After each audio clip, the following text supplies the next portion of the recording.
not worry.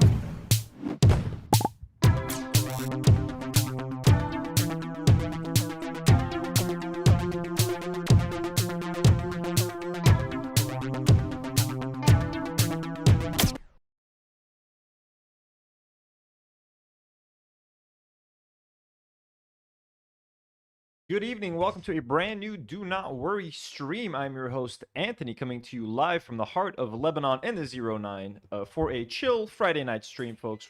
And of course, we lose power. What the fuck is happening? Jesus Christ. It's flashing. Okay, there we go. It's back. We back, folks. Welcome. Ain't no other way to start a Do Not Worry podcast than by having folks. Welcome. I'm your... Come on, again? It's happening again. Like the stream, folks. Like the stream.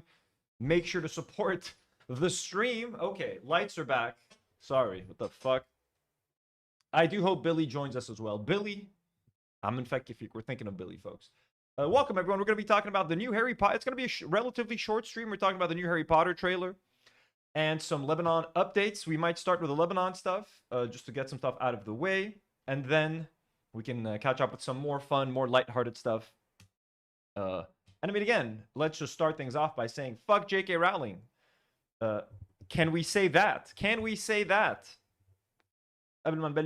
Before we get started with anything, by the way, if you guys would like to support the channel, folks, feel free to become a member. We have a members goal right here. You can become a member. Members get an exclusive weekly live stream. We thank and appreciate our members so much. Whether you've never paid for membership, whether you've been gifted a membership, whether you're out there gifting memberships, we love you, appreciate you. We cannot keep the lights on without our members and our patrons, so we appreciate you and we love you very much. Speaking of Patreon, let me just put up the link right here. God, I can't see anything. It's so tiny. Let me thank some of our lovely members like Daya48, Libiology, Bad Pierogi, Afwej, Mastered Coin 8773, Psionic Nomad, Burju, Bassam Tab at 7860, Pants 07, Mike M 18, Michael A 1988, James Sellings Performance, B Itch, and Bassam, New York Anthony, Imran Khan HM2IE, C9420, Arsenal Films Envy. Thank you so much to our lovely members. We love you, appreciate you. Thank you so much. And again, whether you've been gifted a membership, whether you've been paying for this membership, whether you've been a member for 8 months, 11 months like Bassam, or for 9 months like New York Anthony, thank you so much. We love and appreciate you all. Or like Megalomaniac, who's been a member for 3 days. Thank you so much, Megalomaniac. We appreciate you. Thank you. A lot of green names in the chat. We love and appreciate you all. Thank you for being here. Also, our lovely patrons. Our patrons get exclusive content on Patreon as well, content that is not available to our members. Content such as Nour and Karine's fantasy board review. They should be working on a new episode. I'm going to force them to work on it since they can't come here and film because of the situation. It's harder for them to come here and to move around. They're going to be working on an extra episode of fantasy board review for Patreon. So look forward to that. Also, I am out there doing some reactions. I've done a couple of Gordon Ramsay reactions. I want to do something else, a fun other reaction for Patreon. Look for that soon. So our patrons, we love you and appreciate you. Let me take a second to thank some of our lovely patrons. Gatsir patrons like Eliane Mujabber. Superhero patrons like A Rose for You, Preston Krull, and Rana F. Blonde patrons like Bomb Venusaur, Slim, Kokomo, Richard Fairbanks, and Hani Farah, as well as Marina Nimis, and abductee patrons like Mother's Milk, Wax Wolf, Jigglypuffer, and Elise Marrero. We thank you, we appreciate you, we love you all. Thank you to our patrons and our members again for keeping the lights on. But you guys don't have to do any of that to support the channel. You don't have to become a member. You don't have to become a patron. You don't have to throw in a super chat. Simply like the video, subscribe to the channel, become a Do Not Warrior, hop into the live chat, engage with everybody here, join our Discord, jump into some fun conversations, and make sure, again, like the stream if you're watching live.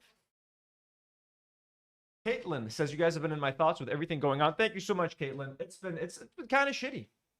It's been kind of shitty. Strawberry says, we got to thank Anthony for me. Why you guys got to thank me? I'm just doing my job. I'm just doing my job. Entertaining you guys on this Friday night. We can't really go out in Lebanon, by the way. Like, I mean, it's weird to go out and like have a good time, whether it's like dinner or bars or drinking or whatever it is. You know what I mean? It's we're trying to figure out how do you live during a war, and that happens all the time. And I usually always tend to exclude myself from society until things get better. It feels weird being out and enjoying your time when your fellow Lebanese people or your fellow Arabs, it doesn't have to be Lebanese people, when the genocide was happening in Gaza, we weren't going out and celebrating or anything like that. So it's been like, as you guys even know, like I'm having a hard time figuring out when is it the right time to like play on the gaming channel. Is it weird? Is it wrong if I game for a couple hours, if I do a gaming stream, have a bunch of like Lego and bricks that I want to build? I want to do those on stream. So again, it's just like it just feels weird having fun or like promoting yourself, having fun while people are suffering. So I want to keep the attention on, you know, the important stuff as much as I can. But anyways, Hoot, hello. Ingenious Baboon, let's go. Nina Daly, hello. Honk Big. Victoria, how's everybody doing? Oh, I'm just feeling super full. Anyways, let's get going. We're going to talk about Lebanon a little bit at first. Let's get the relatively heavy stuff out of the way. And then we can get into some lighter stuff with the Harry Potter trailer. We can react to it. We can talk about it. Get your guys' opinion on it. I know most of you guys don't fuck with Harry Potter anymore because of J.K. Rowling, which, you know, I don't disagree with. But as someone who was a fan and who grew up with the movies, I felt like I wanted to give my opinion on the trailer, so I'm excited to talk about it. Even though, like, I don't plan on engaging with the show. I don't plan on supporting J.K. Rowling financially in any way, shape, or form. But I still want to talk about that trailer. I still have some thoughts about it as just like from an artistic lens. Forget all of J.K. Rowling's comments and stuff. I think that would be fun to talk about. And I'm sure a lot of you guys grew up with the Harry Potter movies as well. You guys might not fuck with it anymore, but I'm sure it's been a part of your lives. So it could be fun to talk about. I'm just opening up some links, getting some topics ready to go. That way I don't take too long.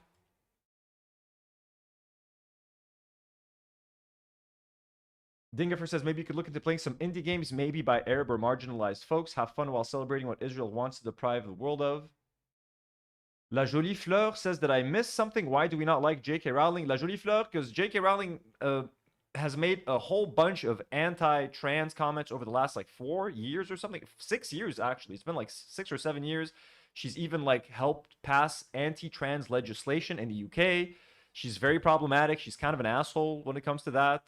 As someone who like wrote books that were like, you know, when I was a kid, I used to look at her books as like promoting, you know, friendship and like loyalty and stuff like that. For her to end up being such a bigoted person is very disappointing. So a lot of people don't want to support her anymore. So that is what's going on with Sgin Rummy. Sgin Rummy says Black Snape is such a weird choice. I actually dig Black Snape, and I can like I think I understand why, and I think it's actually to the character's benefit for them to go in such like a different direction. Cast someone that looks nothing like why do I always forget his name? Who played Snape? Alan Rickman. They need to get someone that just doesn't remind you of Alan Rickman, because if you get an actor that remotely looks like Alan Rickman, you're going to directly... We'll talk about it later. Why am I talking about it now? We'll get into it later. Yeah, and if anyone has some good indie games to recommend, that I don't have, like, the thing is, I don't have that much time to game, so when I do game, there's some games that I have to get through, like Dark Souls. Like, I want to play Dark Souls, to be honest with you. To be honest with you, I would like to play Dark Souls. So, but please hit me with some indie Arab games in the chat, and then throw them on Discord as well, because I might not be able to keep up with everything here. Okay.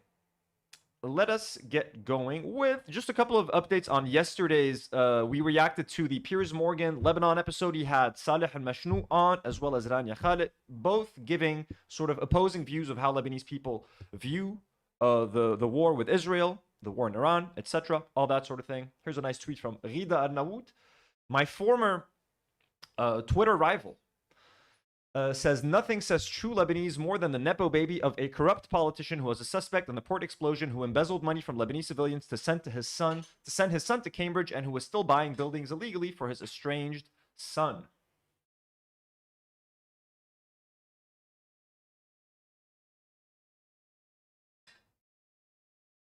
Marina says, Black Snape can look racist in my opinion instead of supporting people of color because they all hate him and he's the bad guy at first. That is true. And there's also, didn't they like hang him off a tree in one of the books later, which is gonna look, I mean, it's gonna have a lot more undertones. It's gonna have racial undertones as well, which if they're going for something like that, then it can help. I don't know what direction they're taking the story, but we're gonna talk about Harry Potter later, y'all. We're gonna get into Harry Potter, I promise you. Because I am excited to talk about that trailer. We'll try to react to it, even though like we'll get copyrighted for it. Fuck it. We'll do it.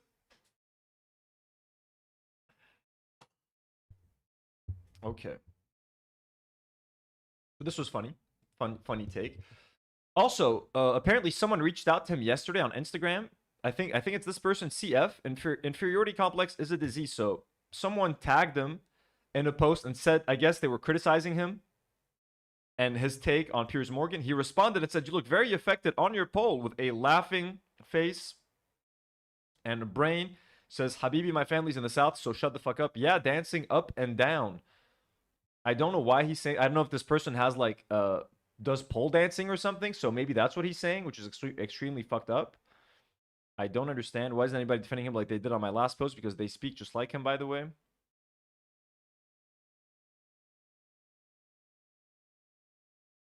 Oh, that's not her story. That's someone else. Okay, so it wasn't my story. I came across a girl's story. She's a dancer, and this is why he mentioned the poll. So someone who's a dancer criticized this dude, and then he responds to her by saying, "You look very affected on your poll."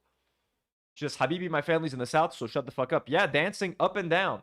So he's completely just dismissing this person's opinion because she's a professional dancer and she practices pole dancing, I guess, is one of her disciplines. That's the dude who represents most Lebanese people and who is the intellectual who's representing us on Piers Morgan. Great, that's nice to see. Very mature from Saleh Majnoun. Not that I'm more mature, but I'm not on Piers Morgan fucking talking to represent Lebanon. Y'all saw what I did to Ilyas Azad yesterday. I ain't above this shit. I'm not gonna make fun of a woman for pole dancing, of course. Also, this is someone who agrees with this dude, with Saleh. Says, "Nothing has damaged Lebanese political discourse more than the woke leftists who give Hezbollah and its supporters cover, because it's as soon as you say the word woke, I can't take you seriously. You just need to know that." Okay, Miles Murphy Cork, hello, some, hello. As soon as someone says the word woke unironically, like, it's over for you. We can stop reading this tweet. You know what I'm saying?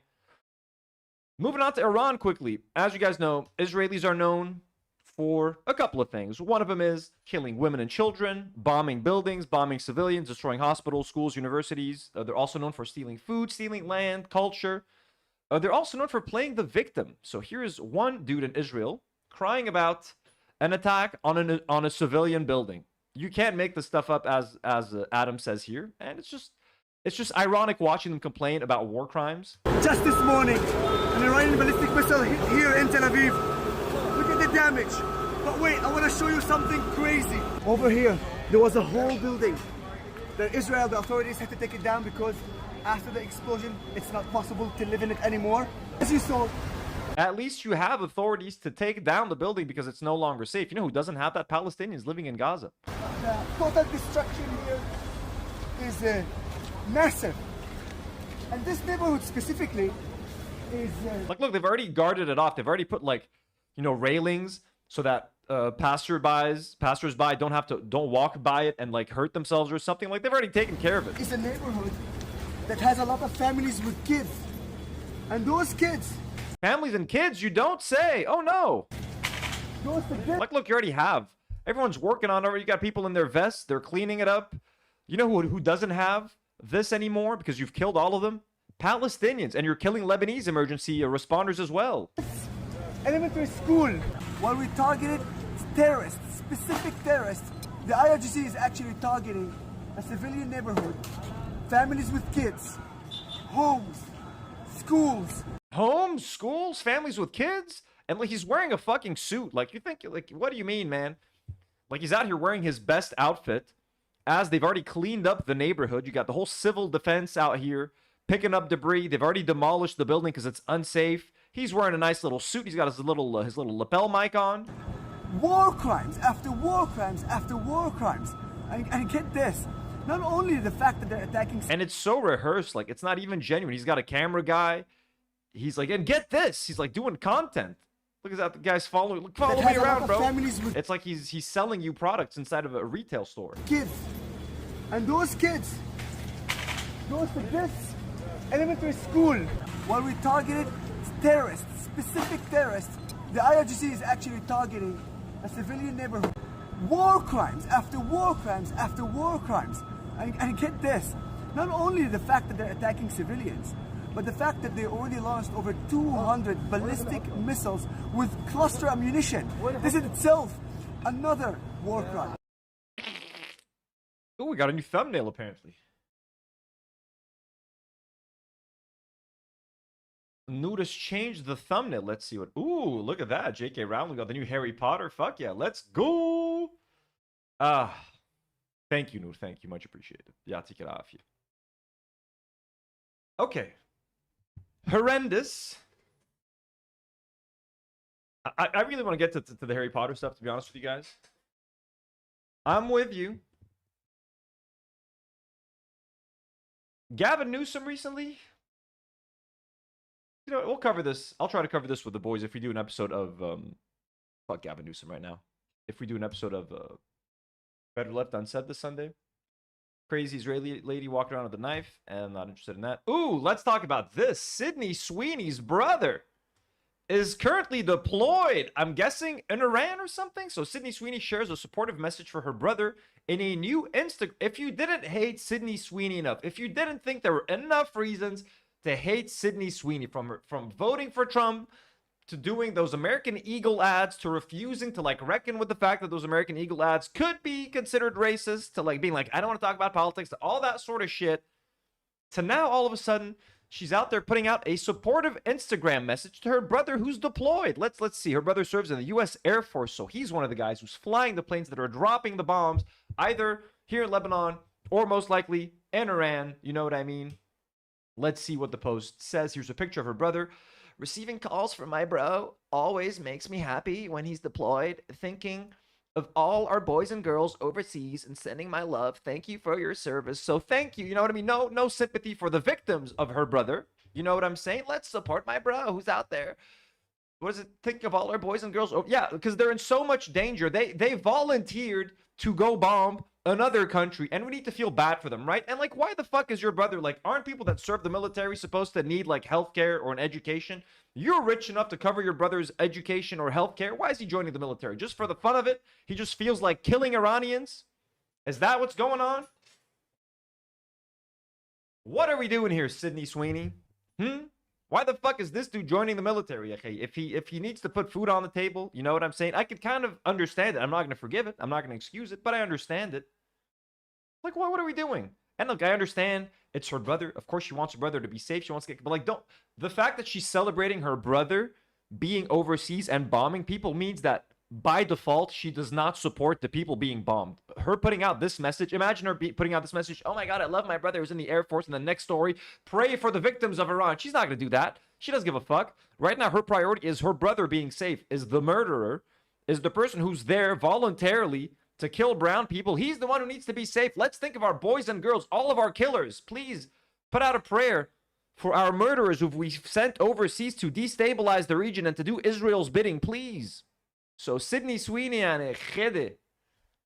if you didn't hate her already, now you have. This is, to me, the biggest reason to hate her now. You know what I'm saying? She's literally, her family is bombing my region.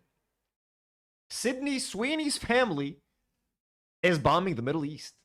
What else can you say about this whole thing? You know what I'm saying? What else can you say?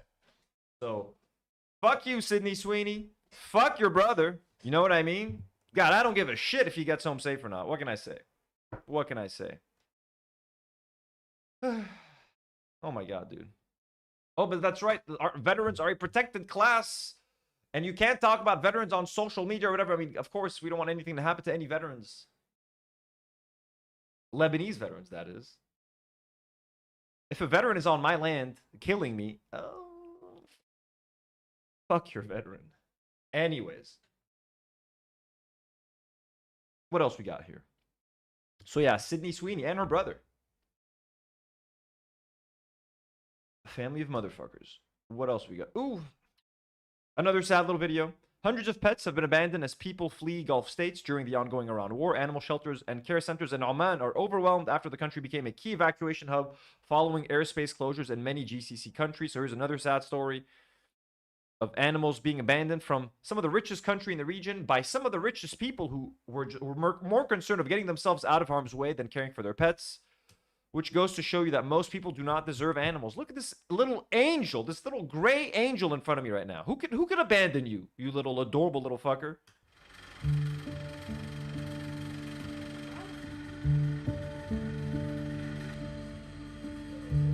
Bless these people. بسبب الظروف المحيطة في الوقت الحالي في كتير من الأجانب اضطروا إنهم يغادروا البلاد ويسافروا خارج. They weren't forced. They were forced to leave. It was a choice. It was a choice. It's probably the correct choice to leave a war zone, but you don't leave it while abandoning your child, your baby. The correct choice is to get the paperwork done for your little baby, then you get on a plane and you leave. You don't just abandon a pet. Okay, pets aren't like, it's not a toy that you can leave behind. It's a family member. You are adopting a family member. I will be damned. I will be damned if I ever had to escape for my own safety and leave my fucking cats behind. Can you fucking believe that? Leaving Nata and Maki behind so I can take care of myself? مسقط وخارج عمان، وبعضهم سابهم على سبيل ان احنا نوصلهم بعد كده لبلدانهم، والبعض الاخر تركهم بلا مأوى، يعني ان احنا نوصل للناس تتبناهم والاسر Oh, getting a little trim. I don't think it's good to trim cat hair though. تتبناهم، لان الحيوانات دي مش متعوده انها تعيش في الشارع ولا تعيش بالصوره ديت، فمحتاجه بيوت انها ترجع ليها مره تاني. Oh, they're used to being taken care of by little humans. They can't figure it out on their own, little babies. Hundreds of pets have been abandoned in Oman, a key evacuation hub after attacks shut down Gulf airports.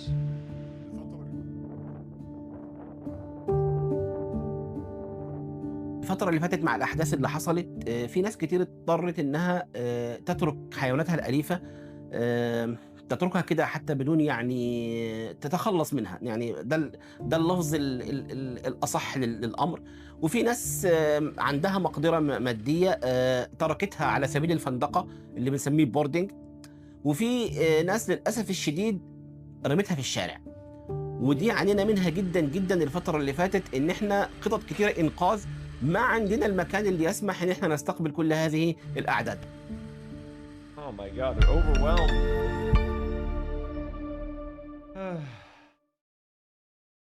Briarleaf makes a good point. Says, to those of us with hearts, they are family. For others, though, I know, it's fucking crazy.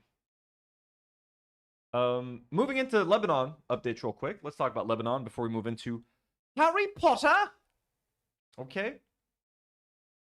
Let's talk about Lebanon real quick. This should be interesting. In a timeline from 1918 till now, historian Zach Foster shows Zionist and Israeli leaders have wanted to occupy, annex, and dominate Lebanon since long before the existence of Hezbollah. And this is called Don't Be Fooled. Zionist leaders have always wanted to control southern Lebanon. So to anyone who's saying that, like, no, they have no intention of actually invading or occupying south of Lebanon, etc., here should be a pretty nice and clear timeline from 1918 until today, so over 100 years. Let me zoom this in a little bit. On Monday, Israel's ultra-Zionist finance minister Bezalel Smotrich declared the Litani River must become our new border with the state of Lebanon. His remarks come amidst a mobilization of some 400,000 reserve soldiers, up from Israel's previous limit of 280,000 as the country enters its fourth week of fighting in Lebanon. His dream appeared to come one step closer to reality when Israel announced on Tuesday that it was occupying the area from its border to the Litani River. But Smotrich, who also presides over Israel's apartheid regime in the West Bank, is not alone in his call to expand Israel's borders. He follows in the footsteps of Israel's most decorated leaders, including David Ben-Gurion, Moshe Dayan, and Menachem Begin, all of whom sought Israeli control over Lebanon. Israel's current offensive marks the country's 10th ground invasion of Lebanon since 1948. The 10th ground invasion since 1948, and comes in the wake of the November 2024 ceasefire deal between Israel and Lebanon, upheld by Hezbollah until March 2, violated 15,400 times by Israel, killing more than 370 people. Meanwhile, Greater Israel fever is spreading across Israel. The Israeli academic Omri Abadi has made a biblical case for retaking South Lebanon because of its Israelite and Jewish history. Uri Zafon, an ultra-right Israeli activist group, is pushing for Jewish settlement in Lebanon, while Israeli journalists and pundits demand that their leaders conquer the country's south and stay there. I swear to God, if they try to do that, I will arm myself and go defend my country. Do you fucking hear that? Do you fucking understand that? A streamer, a pacifist, peaceful streamer who doesn't like war, who's never fired a gun except one time for a meme in America, of all places, will have to defend his land. This is fucking absurd. And I will be righteous in fucking doing so, you motherfuckers.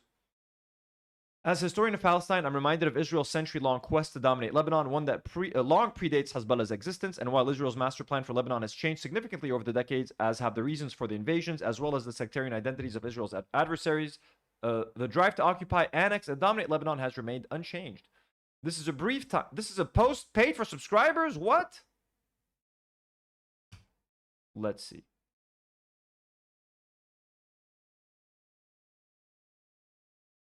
This is a paid post. Is it Teo? How could you do this to me? There's got to be a YouTube video that like talks about this now.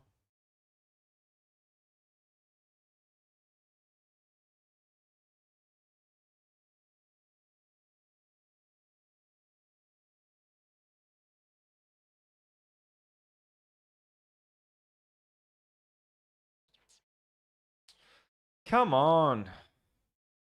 That's annoying.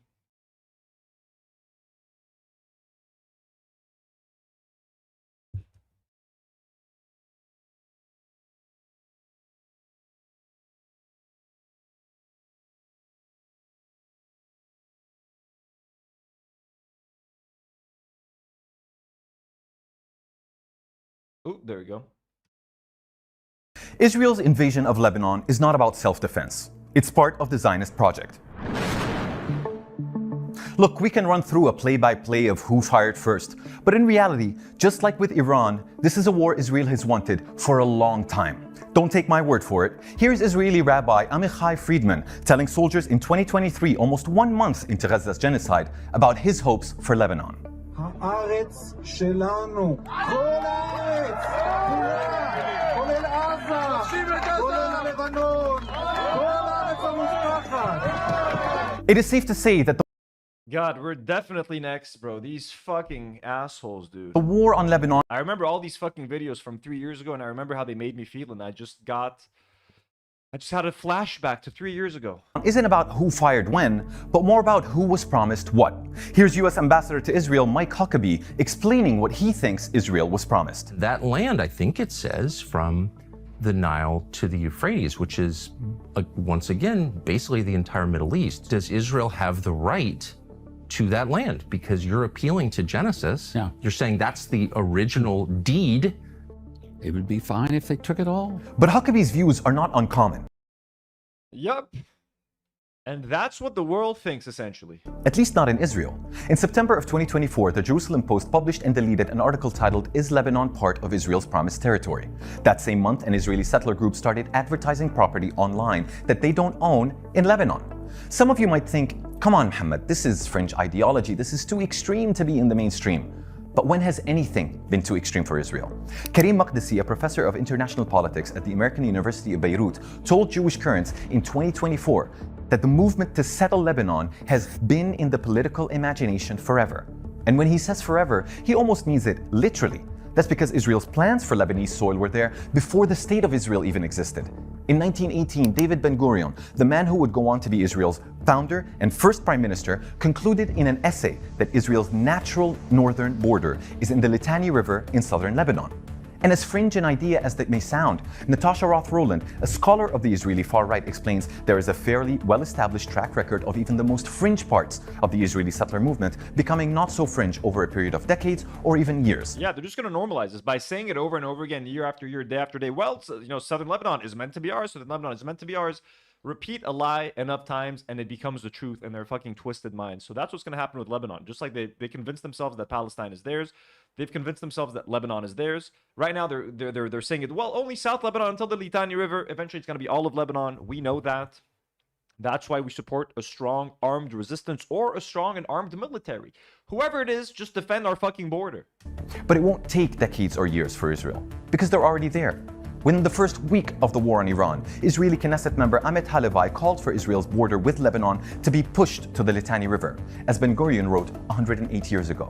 So don't let the propaganda fool you. The war in Lebanon, like the war in Iran, is something Israel wanted, campaigned for, and planned to carry out. And while the goals of either might seem far away or unrealistic even, so was the genocide in Gaza until it happened. Israel's invasion of Lebanon is not about self-defense. There you go. Look at this. This is Al Khiyam.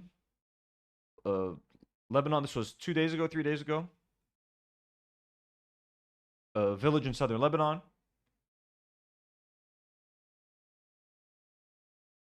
Look at that ancient church or mosque. I think that's a church.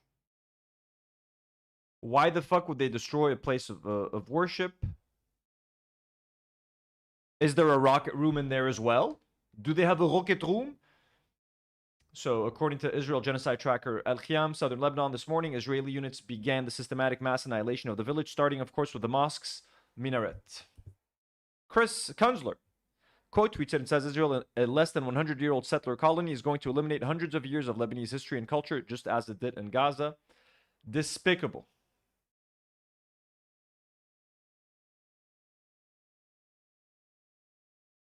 Hadi says, after bombing all bridges and cutting off South Lebanon from the rest of the country, Israel is now bombing gas stations in the south. No ambulances can enter the south, and they want the ones already there to run out of gas. This is terrorism. So as you guys know, Israel has successfully annexed South Lebanon from northern Lebanon. They have destroyed every single bridge leading into the south and outside of the south. That means that people who would now like to evacuate can't. People that want to go back to check in on their families, check in on their homes, can't return.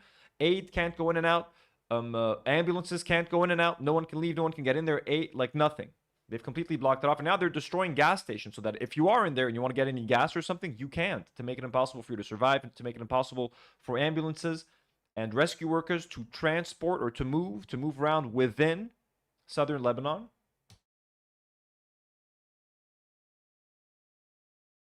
Steve Sweeney, these are more airstrikes in the ancient city of Tyre, close to the UNESCO World Heritage Site.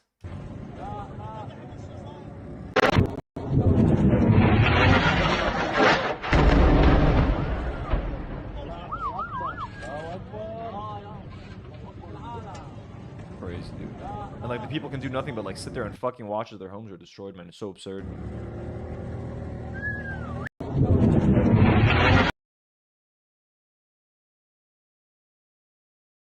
Lebanese civil defense team work alongside the army to save civilians from the rubble.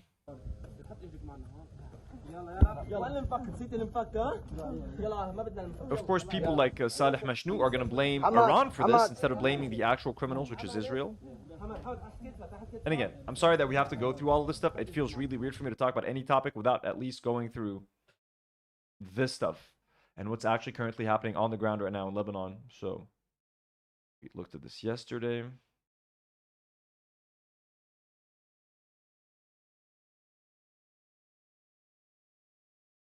Here's a nice post that I saw a couple days ago by Nicolas Sawaya. Says, Lebanese have lived on their ancestral lands for literally thousands of years. Throughout history, they've persevered through hundreds of wars, invasions, and occupations, and have continued to live on their land, despite the enormous hardships incurred. Borders may have changed dozens of times over the course of history, but the people have remained steadfast on their land.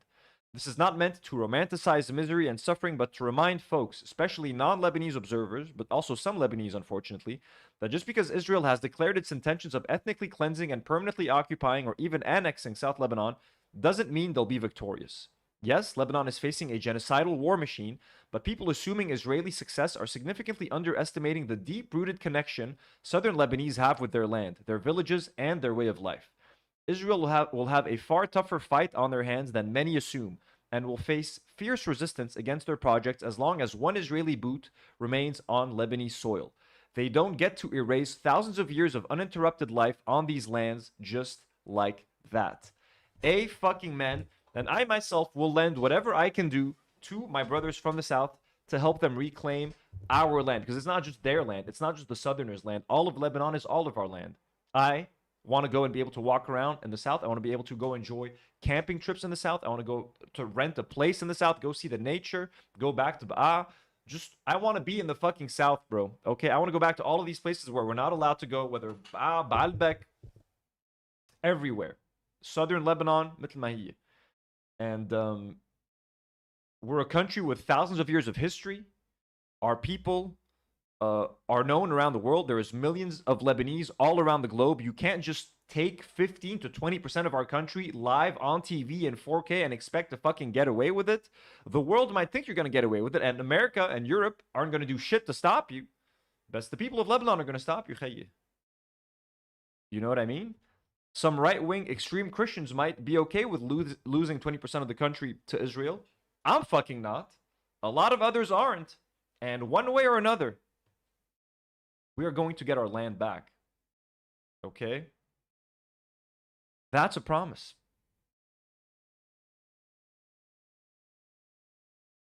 A Lebanese journalist, Hussein Hammoud, from the southern Lebanese town of Yahmar al-Shaif, or al-Shakif, was killed Early today, in an Israeli attack, this was on the 25th of March, in an Israeli attack on the city of Nabateeh. Dana says, among the oldest civilizations on earth, among the most respectable and dignified people with honor. Thank you so much, Dan. Lebanese people are very honorable, very dignified, as are most Arabs for the most part. And I say most Arabs because there's a lot of Arab countries that have simply abandoned the rest of the Arab nations and who I do not see as dignified. Maybe their governments. The people, for the most part, are dignified. بس في كتير أكل خرا عنا بالمنطقة. This is a pretty badass picture. Cats with powerful impression shared this cat in Beirut walking around the rubble. I mean, the cat is adorable.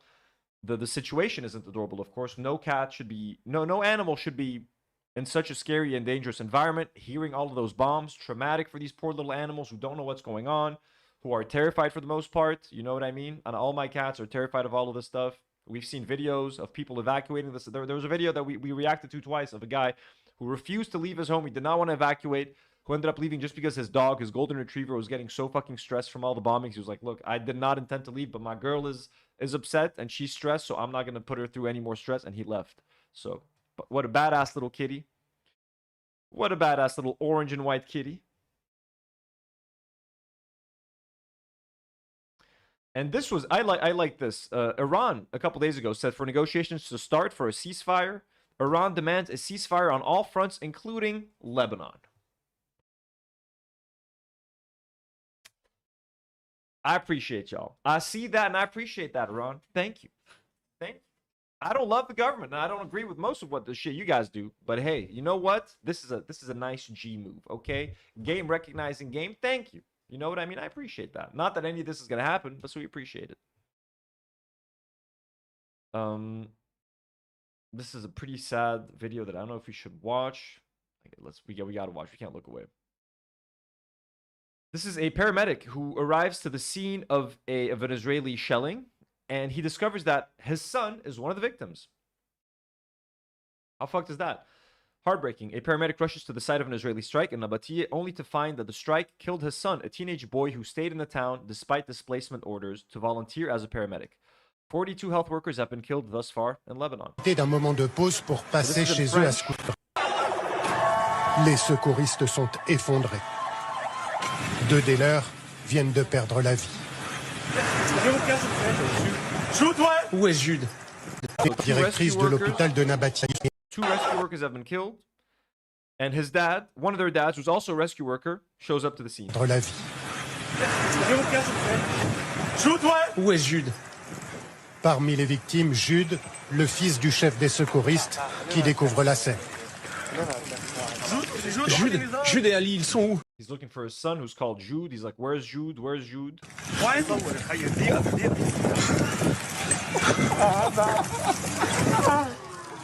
Pourquoi ces deux secouristes ont-ils été ciblés? S'agit-il d'une erreur de l'armée israélienne? Les deux jeunes hommes breaks down in tears over finding out that his kid is gone. I have a video of that young man. Let me try to find it real quick. Let me try to find a video of Jude.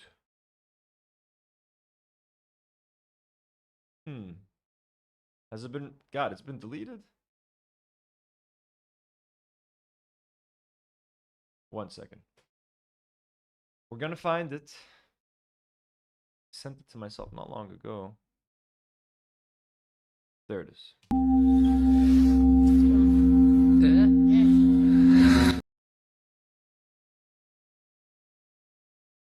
He's 14 years old, by the way. This volunteer was 14 years old.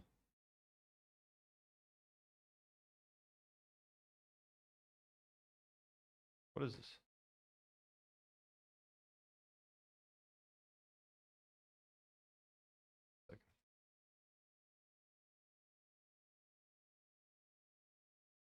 Sorry guys, it be crashing. What the fuck?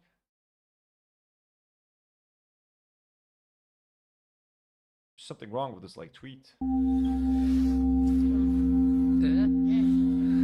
بعمل عشاء. عشاء شو عم تشتغل هالايام؟ شو عم تعمل؟ شو عم بتساعد؟ بساعد بالاسعاف، بعمل عشاء بنوزع للعالم. مش خايفان؟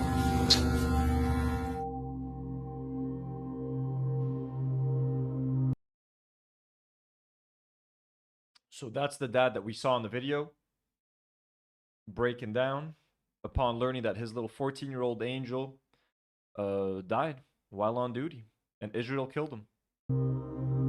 And people want to blame Iran and they want to blame Hezbollah. I'm sorry, Hezbollah isn't out there killing children right now. You know what I'm saying?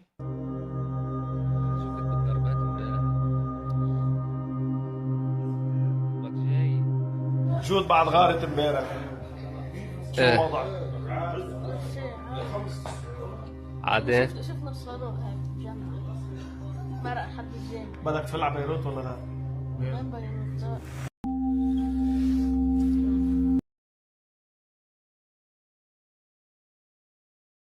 So now with that context,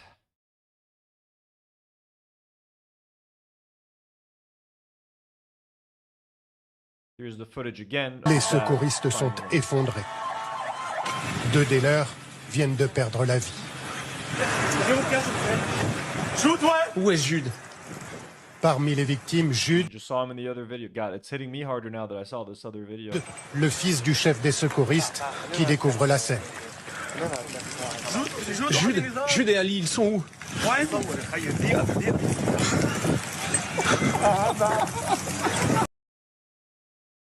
And here they were just a couple days ago. Together, dad and his son, joking about the war. To this, he's being held by his fellow volunteers, his fellow rescue workers, as he mourns the death of his son.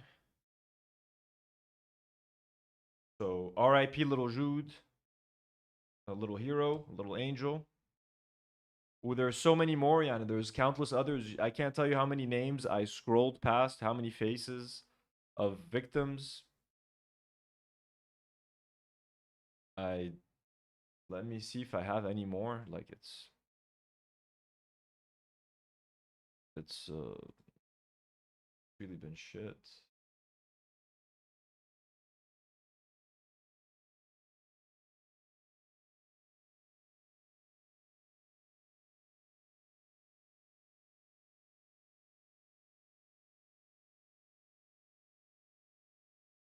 We looked at this yesterday quickly. Israel is back to throwing white phosphorus on Lebanese towns, which is a war crime, completely illegal.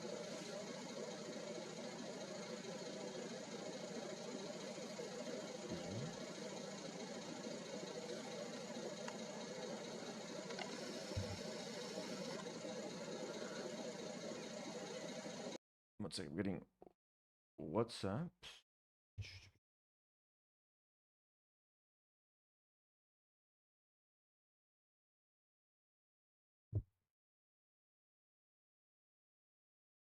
Oh.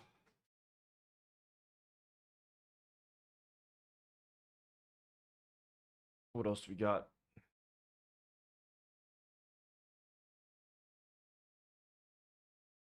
Oh, so Jude was 16, I think, when he died. So here's the update from drop site. Israeli kills 2 more paramedics in targeted strike in southern Lebanon. 2 Lebanese paramedics, Ali Jabir, who was 16, and Jude Sulaiman, 23. So I think Jude was actually 16. I'm guessing Jude was 16 and Ali Sulaiman was 23. Were killed in an Israeli airstrike in Abati on March 24th while riding a motorcycle to respond to an emergency, Lebanon's health ministry said. Both were in medical uniform and their vehicle carried visible emergency markings. Rescue workers told journalist Nada. So I believe this is Ali Jabir, 16. تجهزين الفيديو؟ نحن ما بدنا اياك تموت يا عمري، بدنا اياك تضلك معنا. كده الرئيس بري وخط السيد موسى على طريق الحسين سيد العالم كمان. And all these people, like all of their videos, people are like, the person just told them like, we don't want you to die, we want you to stay with us. So like, Jude and his dad were joking about like bombs and explosions. This guy's saying like, no, don't worry, I'm not gonna die. The person filming is saying like, we don't want you to die. This is a reality that all of these people live. All of these people know that dying can be a part of their daily reality, and just a consequence of being Shia, just a consequence of living in the south or living in Dahi or living somewhere that Israel has deemed a Hezbollah stronghold, a terrorist stronghold.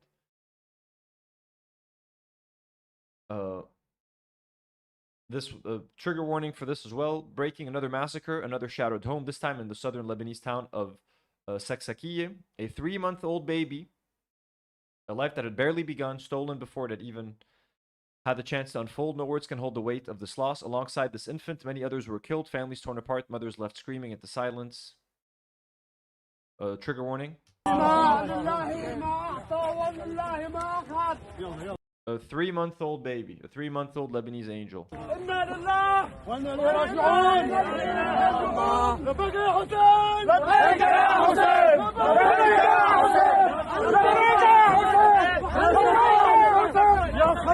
can you imagine carrying your lifeless 3-month-old?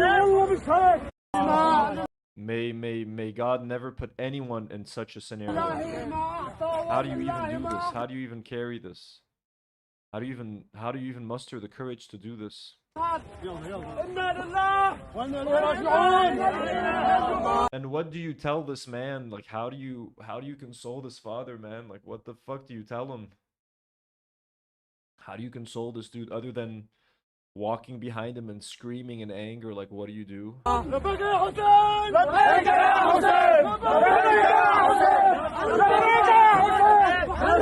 Like, I mean, are you telling me these people aren't supposed to have their revenge right now? This guy's not supposed to have their revenge. Israelis do not deserve revenge for this. I would let this dad do whatever the fuck he wants to the world right now after what they did to him. You know what I mean? Again, this is Israel doing more propaganda to justify bombing all of Lebanon. Hezbollah has launched 120 rockets within the city of Tyre, Lebanon.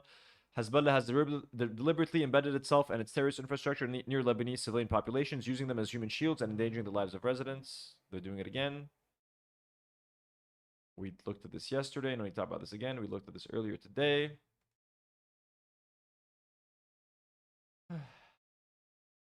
Briarleaf says, as a father, not that you need to be one to feel it. This is just devastating. I know, just that visual. That visual is fucking crazy. We've talked about this guy before. This guy is called Jonathan Al-Khouri. He's like a Lebanese Israeli who lives in Israel and does Israel propaganda, Zionist propaganda all day, saying that like Lebanese people suck and like Lebanon needs to be under Israel and we all need to be friends with Israel. We all need to support Israel, etc., etc. Hezbollah evil, Israel good, all that sort of shit.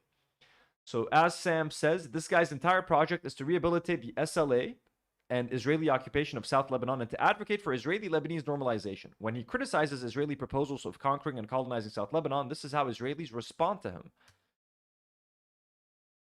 So Lebanese were supposed to lick Israel. So this Israeli person says, Lebanese were supposed to lick Israel's shoe soles after the first Lebanon war. They preferred the terrorist organizations. What's amazing is that we still don't hate them and still hope for the day when they'll be a partner for peace. Until that day arrives, Israel needs to control in every area it deems fit to control, the Litani and beyond the Litani, from Sidon to Beirut, and stay there forever if that's what's needed to prevent fire from Lebanese territory into Israel. I'm fucking fed up with these cocksuckers. So Jonathan, the Israeli Zionist piece of shit shill, says, listen, Michael, your condensation is something else. Your condescension is something else. Those creators in southern Lebanon, by the way, have prevented Hezbollah so far from entering their villages, and some of them paid with their lives for that. This kind of talk doesn't help anyone, not to mention that it's not even true.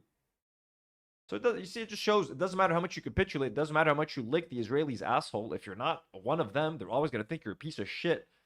And they think that Lebanese people should lick their shoe soles. So Jonathan Al-Khouri, how does it feel to be a traitor to your own country and to still be looked at as a dog and a piece of shit by the people who you've been capitulating to for your whole fucking life? Dr. Ari Gold says, listen here, you blockhead. Places you control and settle in don't have rockets coming out of them. You seeing rockets fired at you from the West Bank? Lebanese territory? Let me clue you in on something. You lose territory in war. That's how the world works. Lebanon didn't want it. They could have kicked out the terrorist organization running their country themselves with their own forces. Yuri says, a serious straw man. Israelis know very well why the Lebanese or any other Arab hate us. We also don't like them that much. Yoni Gidron says Lebanese people are a shitty nation and a shitty country that's been giving free passes to murderous inferior Islamists to attack us for 50 years already. They're welcome to go to 1,000 hells and choke there until they grow up to be normal human beings. Jonathan, we don't care at this point. Let them hate until tomorrow. Let them keep going like this, and Lebanon will look like Gaza. Pass it on to them. We're done playing. Very nice. Eyal Redler says the Lebanese aren't to blame for Hezbollah shooting at us from our territory, nor are we, but we're the ones shooting at them. Therefore, and accordingly, we will take this territory and clear it of every Lebanese man and beast and turn Hezbollah shooting into their problem. Good luck. Hezbollah is Lebanon and Lebanon is Hezbollah. Until the state of Lebanon expels the cancerous tumor known as Hezbollah, I believe that the state of Israel should seize as much territory as possible, strike as many national infrastructures as possible, and inflict as much pain. And then it says show more. I'm guessing he's saying inflict as much pain as possible. Omer says, your mom's a cunt and the Lebanese mom's a cunt, you fucking moron. Jonathan says, thank you. Ben says, listen, you R-word, you little schmuck. Jonathan says, thank you. So Jonathan Al-Khouri, I hope selling your soul to Israel was worth it. I hope selling your soul to these Zionist fucks and being a mouthpiece for their propaganda has been worth it. Worth all the love you seem to be getting from Israelis if you say anything that goes against their little narrative. Mabruk, Elf Mabruk.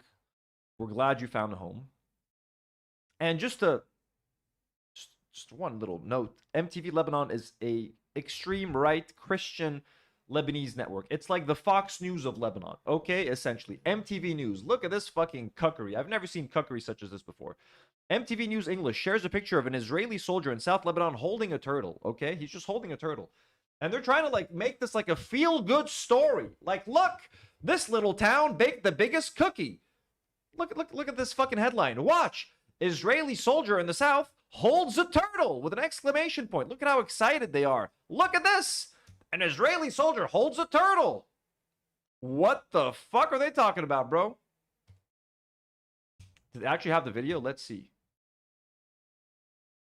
أول شيء نحن عامله أطفال بنسى התקפה בלבנון עצרנו את הנמלים בצד כדי להזיז את הצו הזה הצידה וכדי לאפשר לו מעבר בטוח. תעצרו את הנמלים! אנחנו נזיז את הצד הזה הצידה. Look, they're so friendly. They're holding a turtle. They're not crushing the turtle as they would crush a child or a woman. They're not so bad, right? That's what MTV Lebanon's trying to say. Look, the Israelis are holding a turtle. They're interacting with a Lebanese turtle. Aren't they sweet? הם יכולים לעבור!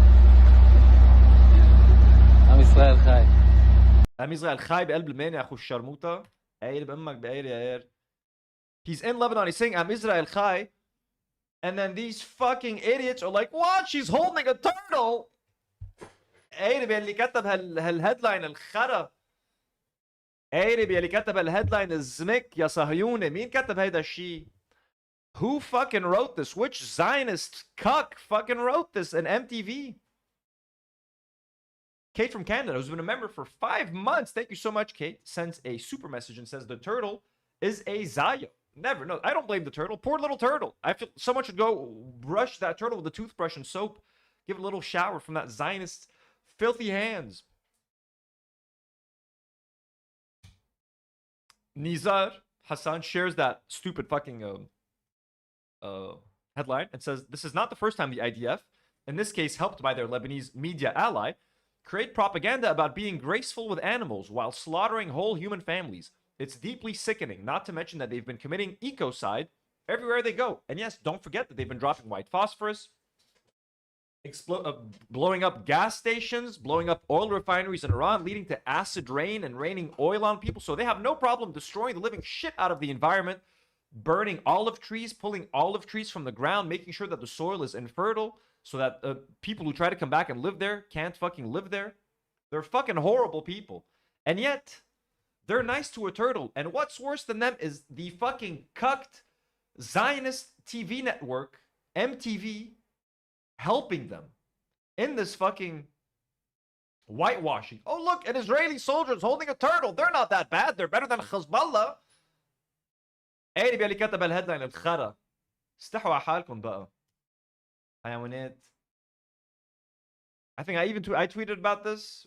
I mean, my tweet wasn't that great. What did I say? Let's go to my profile. I quote tweeted this. And I said, MTV Lebanon journalists, when they're asked to criticize Israel and say something nice about the resistance. I like titles. MTV stands for Mur TV. Mur is the last name of a guy called Ilyes Al-Mur, who was a politician. Or Michel Al-Mur. Michel Al-Mur. They're brothers. Ilyes Al-Mur and Michel Al-Mur. I think it was for Michel Al-Mur. I like titles. Anyways, there's another clip of a guy asking for peace, but if I play it, I might get copyrighted because it's 50 seconds and it's MTV footage. So we ain't gonna do that. Okay, Marcel Ghanem praying for peace. شو بدنا نعمل لك يا Marcel Ghanem? Let us get into the Harry Potter trailer, folks. Okay, let's start talking about the Harry Potter trailer. Let me get them links open. This is what you people clicked for, I believe. We're gonna watch the review in full, with the music, with everything, okay? I'm just opening up all the links that we need.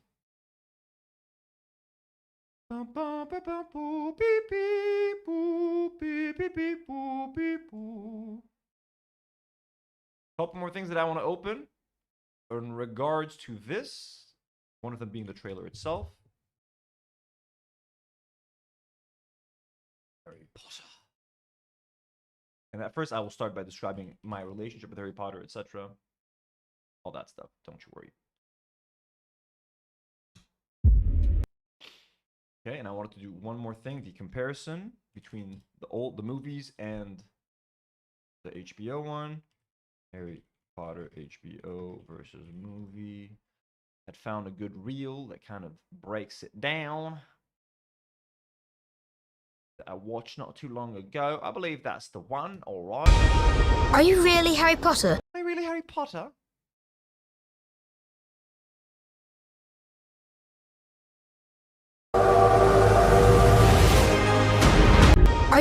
Okay. Are you really Harry Potter?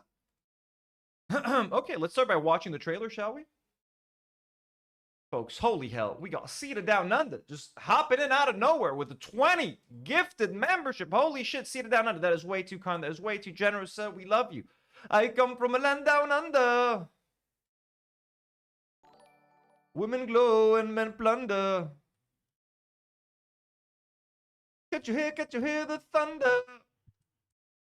You better run, you better take cover. Well, I just completely changed tones. W's in the chat for Seated Down Under, folks. 20 new members just like that, including B Stoic, Jessica Morton, Tony the Girl, Summertime 87, Applechan 7829, Earthshock, Saint 1019. Gino Ryder just got gifted a membership. Holy shit, Gino Ryder. Are you still watching this shit? I think Gino hates me now. Gino, I did not know you work for the fucking the Majority Report. That's fucking awesome. Gino, hello, said. I don't think Gino's watching right now. But Gino, he fuck yeah, Gino. Gino's a fucking member now. That's so fucking funny. Gino used to be a patron, by the way, for a very long time. Guys, I want Australian flags in the chat.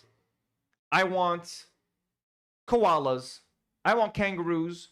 Okay. Buying bread from a man in Brussels. He was 6'4" and full of muscle. I said, do you speak my language? Okay. Seated Down Under, we are not worthy of so much love. Thank you so much for such a generous 20 new members, folks. We're at 687. We're at 707 members right now. Let me update that real quick. 707 members. Bless you.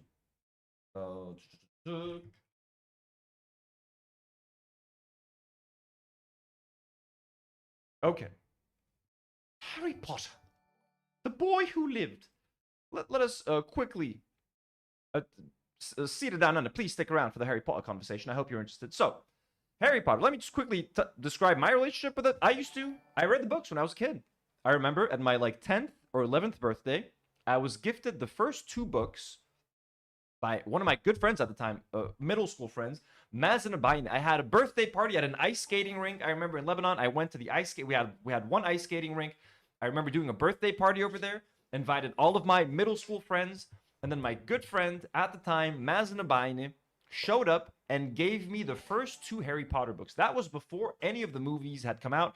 I was obviously like a 9 or 10-year-old child. I don't even think J.K. Rowling had even said anything remotely transphobic at the time. Like, I was just a child and Harry Potter was the big thing. I remember getting those books and not reading them for a while. I'm like, oh, this is fucking awesome. But like, I don't know if I want to read them right now. It looks fun. But he was hyping them up. He was like, dude, these books are fucking awesome. Like, it's this boy who gets this letter. It's like magic. You would love it. You love it. He was hyping it up before he ever got me the gift. He was just like, dude, I'm reading this book series. It's awesome. Then my birthday came along. He bought me the first 2 books, which is like, what a good friend, like hyping up something, me being like, damn, that sounds pretty cool. Then he follows through on that, buys me the first 2 books. I never read them for like a year.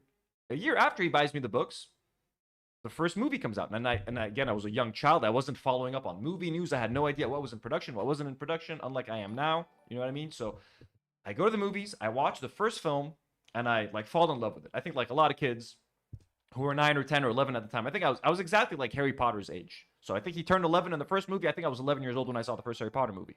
When did it come out? Harry Potter 1 movie.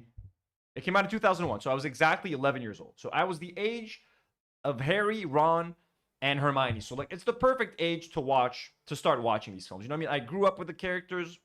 Every year they would release a new movie, so they were growing up. I was growing up. Like Harry Potter and Harry and Ron were getting puberty. I was getting puberty. Their voice was cracking. My voice was cracking. They were starting to like girls. I was starting to like girls. It just worked. So once I saw the first movie, Philosopher's Stone, I ended up really liking it. So then I started reading the books, starting book 2. So I don't think I ever actually went back and read the first book. I just watched the first movie, really liked it at the time. Then I was like, hey, my friend got me those 2 books. Let me fucking read the second book. And like, I'll know what happened. I don't even have to wait for the second movie. So that's how I started reading the books. I just wanted to get more of that movie that I really loved. So I read the first book. I read the second book. Then I got the third book. And then I just started reading the books, watching the movies. And for the most part, I read all of the books before I saw the movies eventually. Like I ended up reading them before the films came out. And I became a huge Harry Potter fan. And it became kind of a series of movies that I would like rewatch maybe once every couple of years. Not the last 2, to be fair. But like when I was young, I used to watch like 1 through 4 like a lot. I used to really like those. You know what I mean? The first 4 or 5 years. It was a series of movies that I liked. But I'll be honest, with time, it's one of these. And look, and when I say I grew out of Harry Potter, that's not to pretend that like I'm above stuff like that. Like I still like a lot of childish things. Just Harry Potter was one of the things that like did not maintain my interest as I grew older. I kind of remained a fan of like comic books. I'm still a Lord of the Rings fan. There's still a lot of things from my childhood that I love and still engage with today in one way or another. I do not engage with Harry Potter media at all anymore. And I don't even think this was, I think, even before like J.K. Rowling turned out to be like a demon. I just was like, okay, like the whole magic thing seems kind of lame to me. Like it just seemed lame. You know what I mean? Getting on a broomstick and like waving a wand around, doing magic. I was like, that's kind of just, I'm just not into that shit anymore. And I was obsessed. Like I even went to like a Halloween party when I was younger, dressed as Harry Potter because I have like a small scar on my forehead already. I bumped my head in the bathtub when I was a little kid. So I just remember drawing a little thing, and I kind of had like Harry Potter styled hair, glasses. I used to fuck with Harry Potter. With time, I don't know, like I stopped. And also I'll say this, like the movies, starting with film 5, which was The Order of the Phoenix, they started to lose their sense of magic. I remember movies 1 through 4 were magical. You'd get excited about Hogwarts. Hogwarts felt like a magical place. And the movies, which I understand also, they were trying to match the books tonally, where the stories became darker. They became a bit more scary. There was more death, more all that sort of shit. So the movies tonally changed, and visually they really started to change and just become, they started to lose all color. The last like 5 movies, 5, 6, 7, and 8 are like very gray and dark in color. I don't actually like how they look. I don't like the direction where they ended up taking the films. And the books also got bigger and bigger and bigger. So the movies had to cut out more and more, which again, it's fine. I understand you're adapting it. But like some of the like books 4, 5, and 6 are like massive, and they tried to squeeze them into like an hour and a half or 2-hour movie.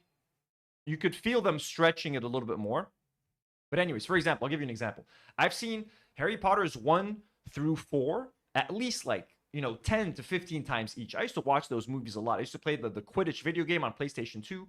Harry Potter 5, Order of the Phoenix, I started to like not like it as much. 6 and 7, like the Harry Potter 7, the last fucking movie, I've only seen 1 time in the theater. Parts 1 and 2, I've seen them the 1 time in cinemas and never watched them again. That's fucking crazy for someone who has all the Harry Potter books and who bought, like I bought the 7th book on the day it came out and I read it all in 1 day. You know what I'm saying? So like that's crazy for someone who liked Harry Potter as much as me to only watch the final film in the series once in theaters. I haven't watched them since they came out in the cinema.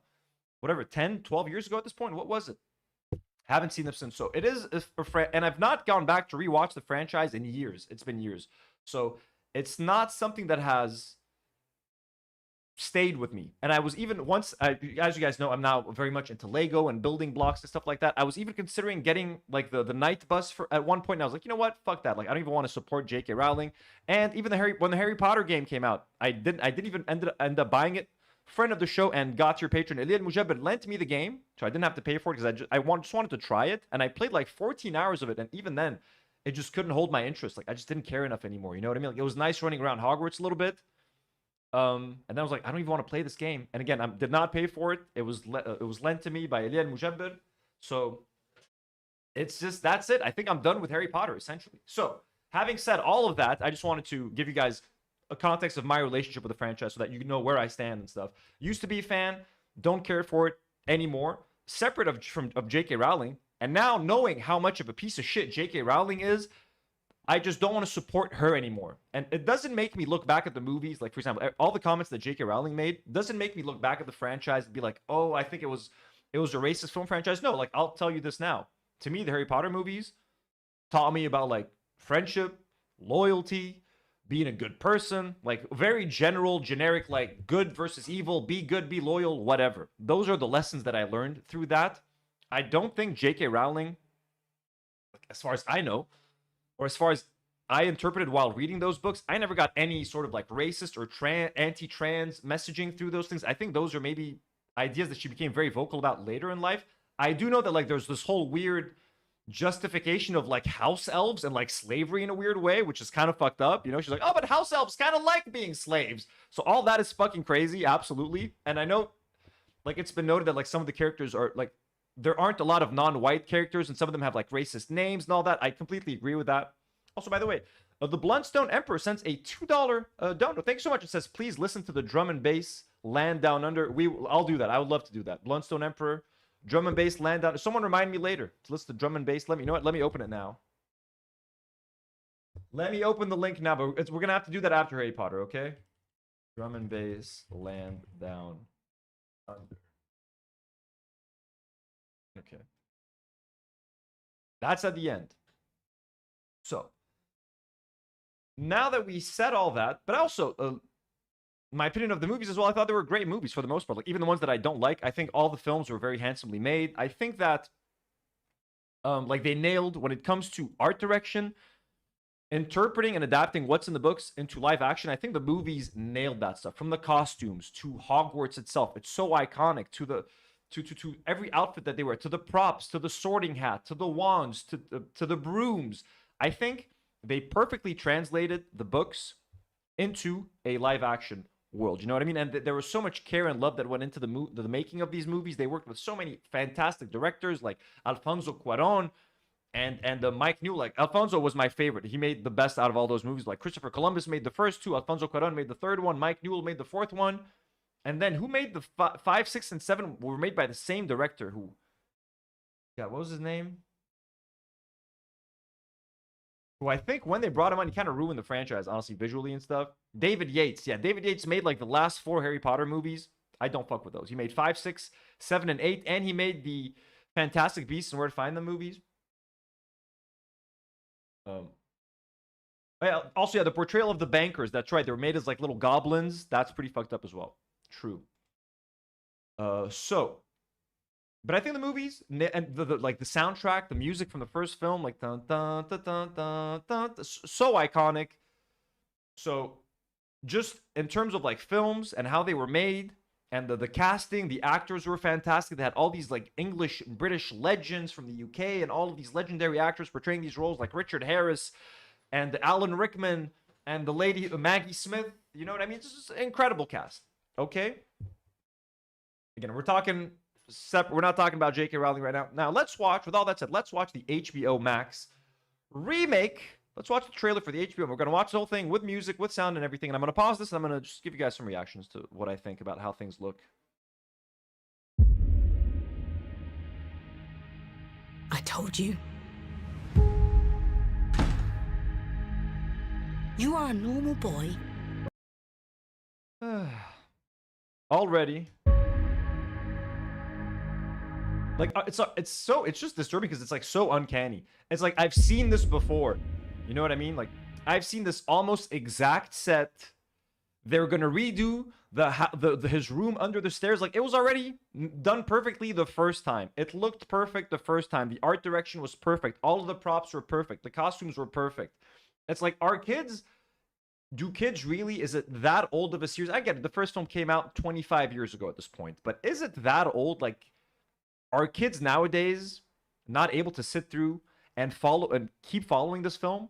Like, are they more likely to sit through an 8-hour HBO prestige TV show than a 2-hour movie? Like, what's more likely to hold the kids' attention? Like, unless this isn't made for kids, unless this is made for fucking millennials who refuse to let go of their love for Harry Potter, regardless of how evil J.K. Rowling turned out to be. But to me, this looks nothing like a kids show. This looks like a fucking show for millennials. I told you. You are a normal boy. Okay, so we didn't get this in the movie. Harry running around his high school, like his human muggle school. So I guess, you know, that's a new thing, which is going to take up half of the first episode. Don't you want to see Harry Potter in school? I know, but sure. And you're going to start acting like one. You think you're something special? That's the new Miss the Dursleys. There is nothing special. Just look at the color palette, dude. Like, this literally looks like Boyhood. The show Boyhood on Netflix. You know what I mean? Like, is Harry watching Sneeko videos and Andrew Tate videos? That's what it looks like.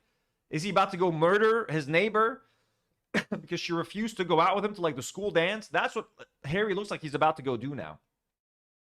But, Mummy, she called me a cuck. Mummy, I need to go show her. About you.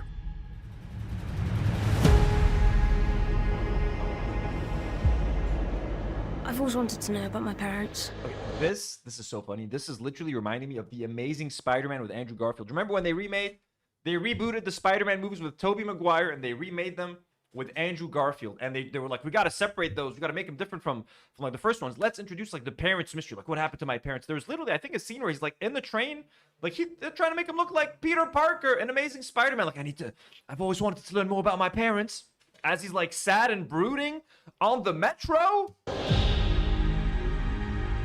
Like, why are they going, like, why is this the gritty version of Harry Potter now?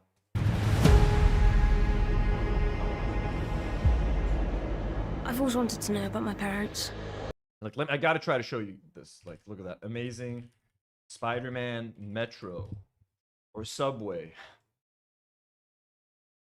Like, here he is on the subway in the first one. Like, this is kind of like what they're going for right now. I've always wanted to learn about my parents.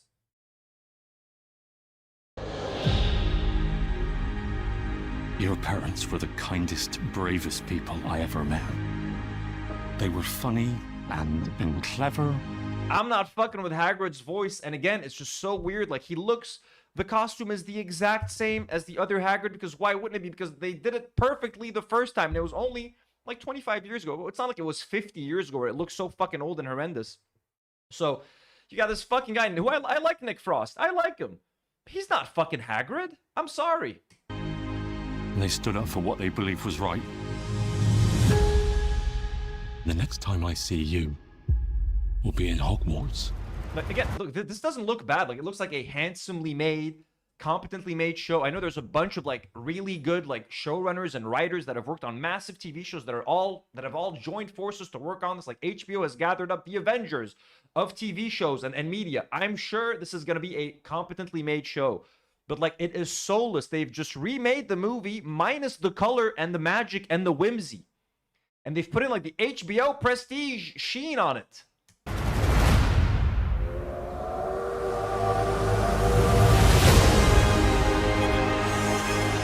Look, they're back to promoting J.K. Rowling. They were trying to, for the longest time, you felt like Warner Brothers was trying to hide J.K. Rowling. They even made like a 2-hour like Harry Potter reunion like documentary thing on HBO Max. They brought everyone back, everyone and their mother, reunited them, and they like didn't even show J.K. Rowling, like there was like one side interview with her for like 10 seconds, just like, I like the movies, I like her write the post, and they're like, all right, get the fuck out of here. They've been trying to hide her for so long. Now they're like embracing her again, which is fucking scary. And now that Paramount is going to own Warner Brothers, they're going to go heavy on the anti-trans stuff. Like,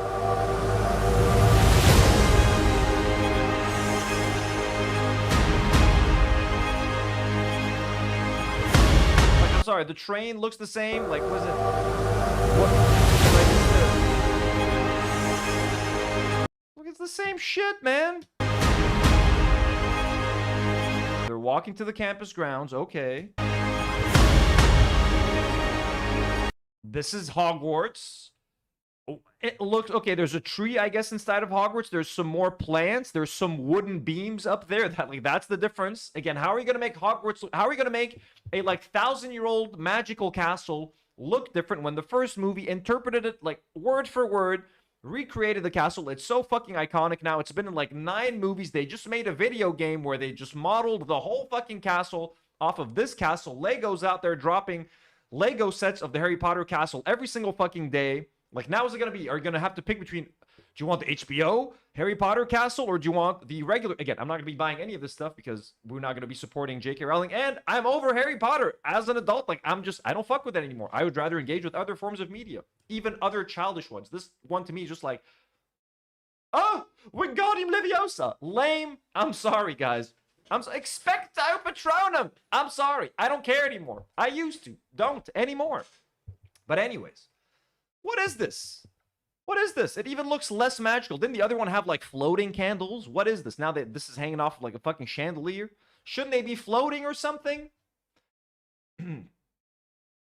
Sarah is asking, Anthony, are you a fan of Harry Potter? I used to be, Sarah. I used to be. Not anymore. I find it lame now, Sarah. So this is the new Professor McGonagall.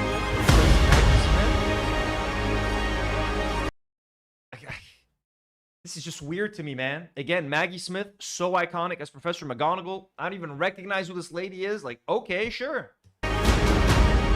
The sorting hat looks almost identical to the other sorting hat, because why wouldn't it?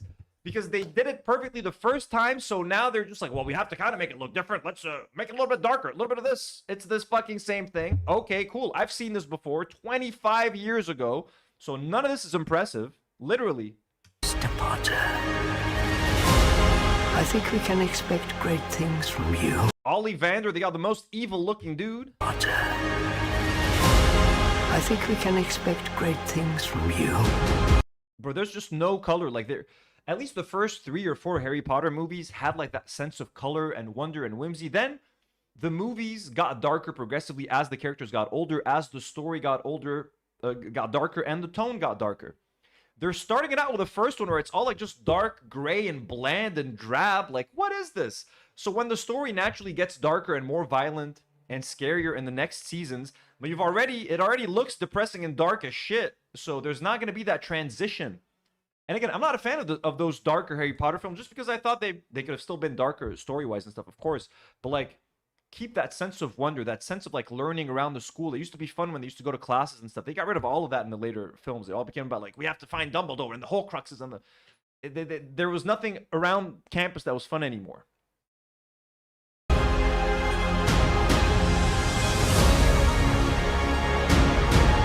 We got new Draco Malfoy doing some kind of Gen Alpha hand symbol. Sorry, that.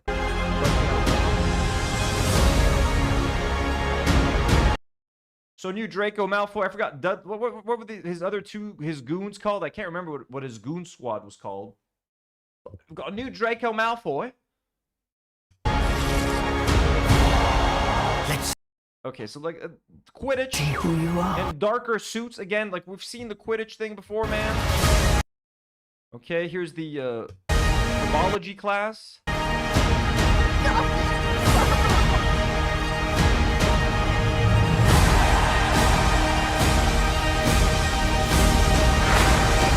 Here's Snape. Very controversial casting. Freaking out.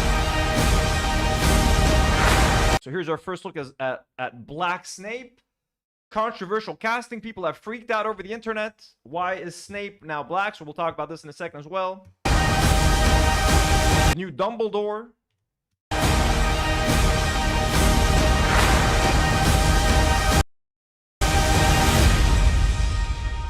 Are you really Harry Potter?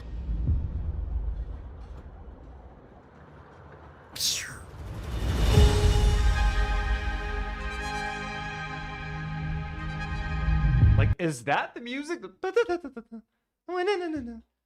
Compared to dun, dun, dun, dun, dun, dun, dun, dun. Like, I'm sorry, what is this?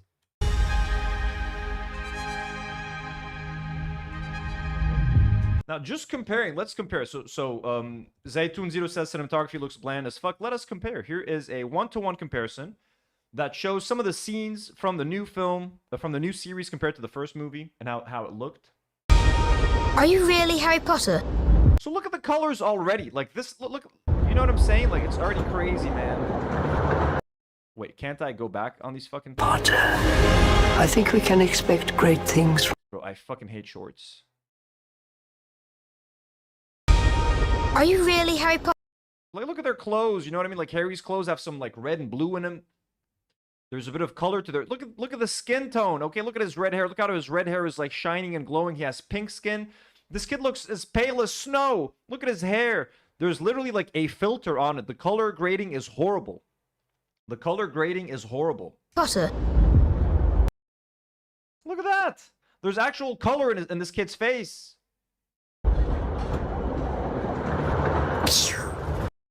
Wicked. Crazy, man. Just look at the... And this is a 25-year-old film. Okay, now this the old one was probably shot on film. You know what I'm saying? This is all shot like digitally. And again, you can shoot stuff digitally and make it look nice. It's not an excuse. Oh my God. Like, this is not supposed to look like this. These kids are not supposed to, like, they're going to court in an episode of Boyhood again. Same fucking room, under the stairs, same thing. It is Uncanny City over here, man. I told you. The same fucking, like, you know what I'm saying? You are a normal boy, and you're going to start acting like one. You think you're something special?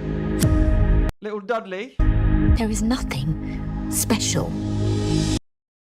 Dude, I cannot... He literally looks like a ghost. This is like white as in like white. Do you understand? Like, people aren't... If you look like this, someone should take you to the hospital for having an iron deficiency or something. Look how warm this looks at the bottom. About you. Your parents were the kindest, bravest people I ever met. They were... Look at the actual Hagrid, man. Are you kidding me? funny and clever. And they stood up for what they believed was right. The next time I see you, we'll be in Hogwarts. It's the same fucking thing. They literally did the same thing. Zaytoon says looks barely colored. It's not even... I think they forgot to color grade it. I think the color grader... This is the day of work. It's so rich here. Look at the blacks. Look at the level of black. Look how rich the train looks here. Look how deep the black is. And look at the contrast between the train and the sky. And look at this up here. It's insane. It is criminal to color grade something like this. Maggie Smith, honestly, legend. She was my favorite. I love Professor McGonagall. Miss Sword, look at the hat. It's the same. It's the same, bro. Mr. Potter, I think we can expect great things from you. Ollivander. Okay, Ollivander looked evil in both cases, I guess. You.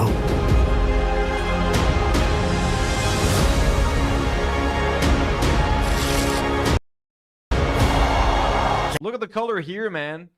Look at the difference in color. Like, literally, the top one, the HBO show, looks like the last, like, 2 Harry Potter movies, where they all looked gray and dark and bland as fuck. Let's see who you are.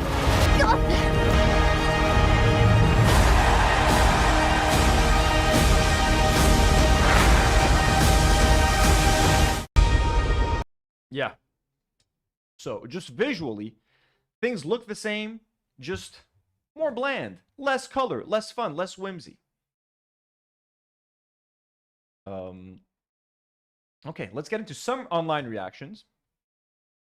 Georgia Coley says, against all odds, I was fully underprepared for how just off-putting and uncomfortable this would be to watch. Something about seeing such a classically crafted, iconic film series translated into the aesthetics of a modern HBO prestige streamer show just feels uncanny valley wrong. And I kind of very much agree with this. You know what I mean? Like, this was, it just felt like off-putting. It felt off-putting. You see people in the same, almost the exact same sets, the exact same costumes, the exact same locations, but they just look different and it all looks shittier. And it's like, why are you doing this? Why are you doing this? Like, for example, I think there's 2 reasons why they're doing this. Okay, 3 reasons. Number 1, money. Recognizable IP. Companies are scared to invest in new ideas, original ideas. Hey, this is a proven property. People have spent money on this before. They like Harry Potter. They buy the Lego. They buy the toys. They buy the merch. They go to Universal Studios and they walk around Hogsmeade and they buy their butterbeers. So we need to make more Harry Potter content. That's one, okay? Number 2, they tried making more Harry Potter content in the form of Fantastic Beasts and Where to Find Them. And by the way, I don't mean to say content. I fucking hate that word. But they made more Harry Potter media. They made movies. They made the trilogy of Fantastic Beasts and Where to Find Them. But those kind of flopped. The first one made money. People didn't really like it. The second one made less money. Then the third one made even less money. They were supposed to make it a 5-film series. They ended up just making 3 and calling it a day. Now, why do I think that film series flopped? Because of one crucial factor. I think that series flopped not because people are sick of Harry Potter or they're sick of the world of Harry Potter or Hogwarts or magic or all that sort of shit. I think those movies failed because they did not feature Hogwarts. I think one of the biggest appeals of the Harry Potter franchise has always been Hogwarts. The students being in school, going to magic school, going to magic class, they're learning weird things. Them being kids in school, having a crush, doing this, going to the dance, playing sports. That's what made that franchise, other than like the lovable characters and the nice story, etc., the setting of Hogwarts was incredible. Once you tried to tell another story in that world outside of Hogwarts and with like random monsters and stuff, that didn't click with anyone. I fucking hated those movies. Those movies fucking sucked. You know what I mean? So I think what was really lacking from those films was Hogwarts. I think if they had made another series of films in Hogwarts, but like 100 years in the future or like 1,000 years in the past, just another crew of students joining Hogwarts, starting their 7-year journey, getting into all sorts of different adventures and stories, etc. You could have had a great, successful franchise. I swear to God, I really think it's about... And the proof is in the pudding, because the video game, Hogwarts Legacy, that they put out like 2 years ago, sold like fucking hotcakes. Everyone was playing that game. That game sold incredibly well. Normally, they'll discount these games after like a few months. That game still sold for like the full price of $60, like a year and a half into it, which is unheard of.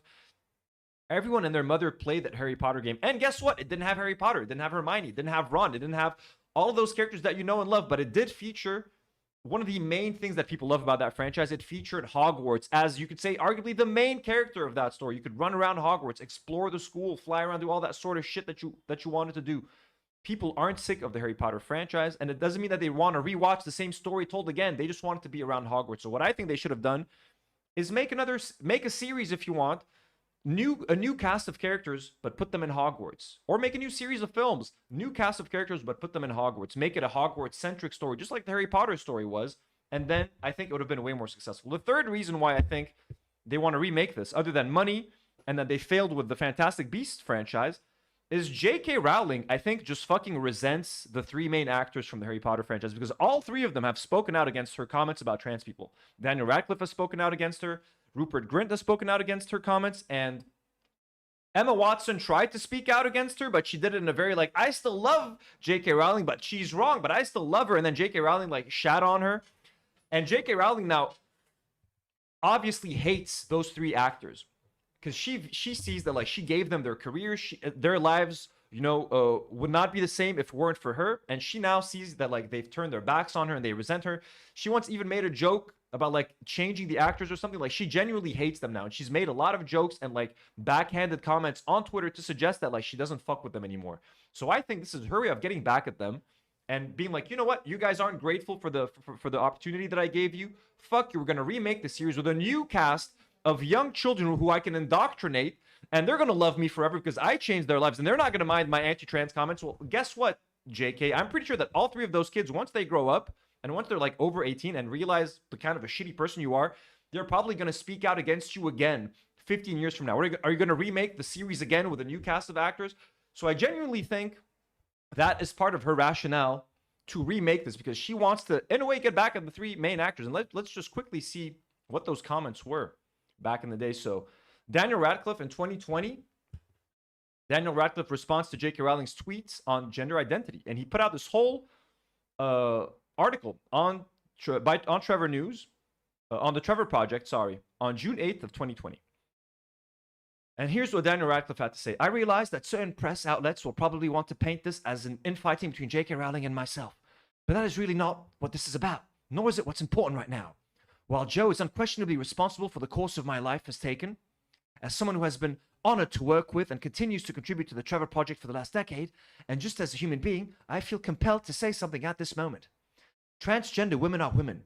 Any statement to the contrary erases the identity and dignity of transgender people and goes against all advice given by professional healthcare associations who have far more expertise on this subject than either Joe or I.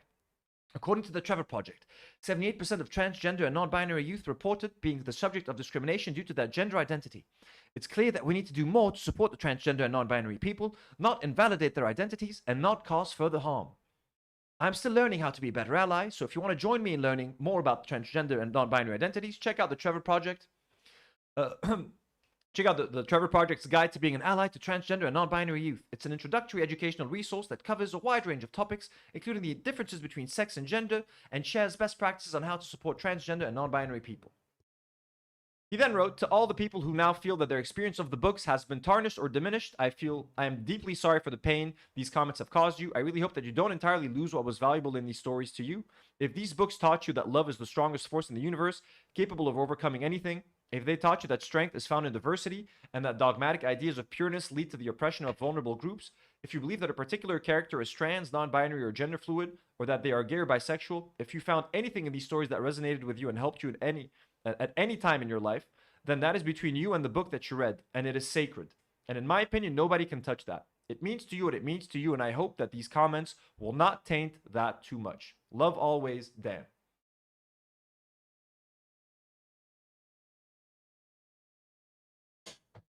Bacon and Meg says, I love the Harry Potter series, but I hated the romance choices. Ron and Hermione never made a good couple at all. Neither did Harry and Ginny. I kind of agree with that.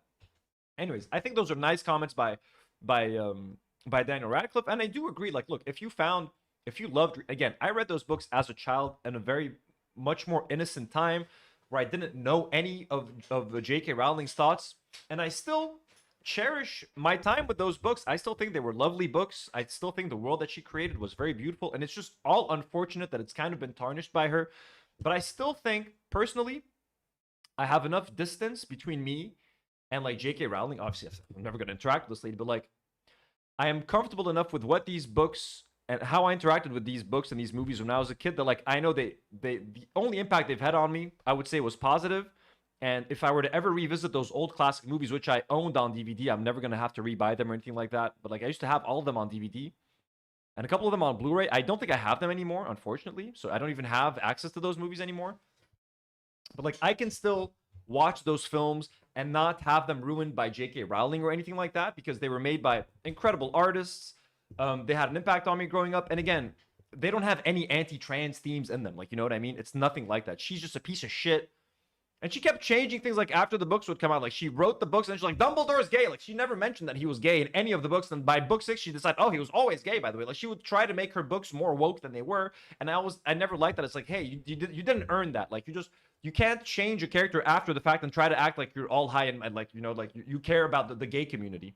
So it always felt kind of bizarre in that way. Also, Rupert Grint, Ron, spoke out against her comments, also in 2020, also in June, like 4 days after Daniel Radcliffe.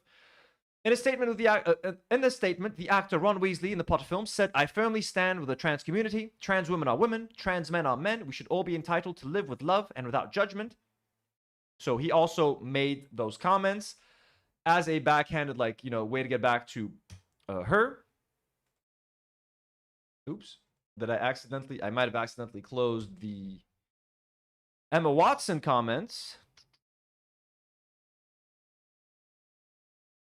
Emma and JK's response, where are they? Oh, no, they're here. Sorry, I fucked up. So Emma Watson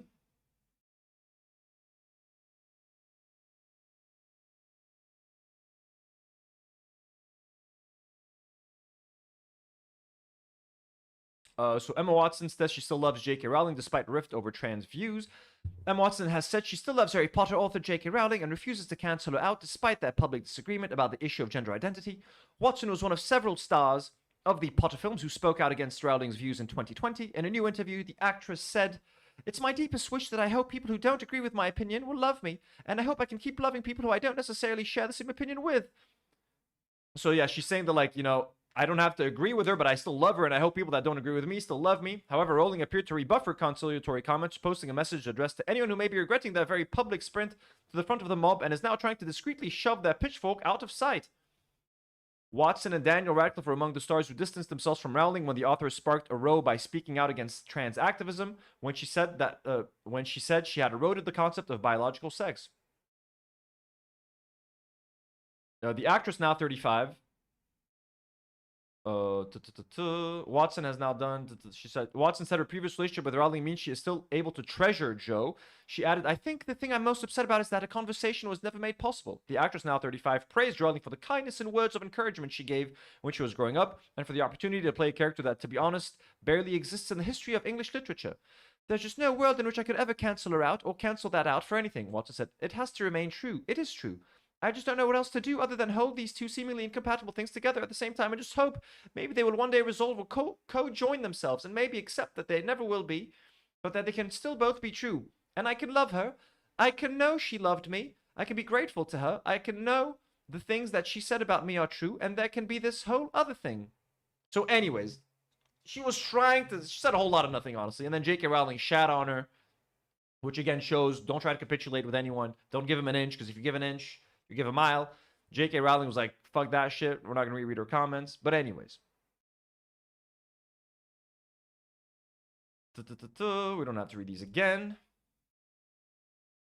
But anyways, also, the internet has been losing it on Black Snape. And they've been, honestly, a lot of racist memes. So look at this, like the Royal Surf. This was an official image of Snape that HBO released.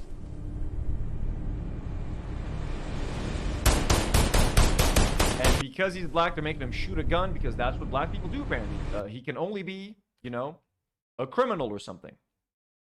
Yeah, this was like the official photo that they put out. Honestly, I think...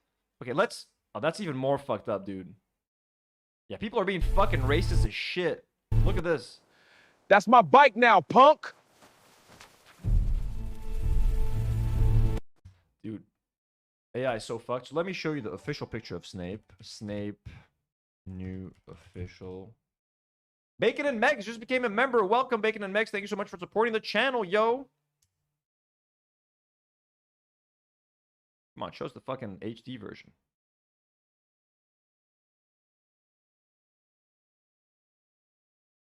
I'm gonna have a controversial Snape take, I think, guys. I don't think this is gonna look good. Nope. Snape new. Tools. Size. Excuse me. Large. Here we go. Okay. You want my take on Snape? My take on new Black Snape. I think he looks fucking badass, to be honest with you. I think he looks fucking incredible. I love the coat. I love the look. I don't like the zipper.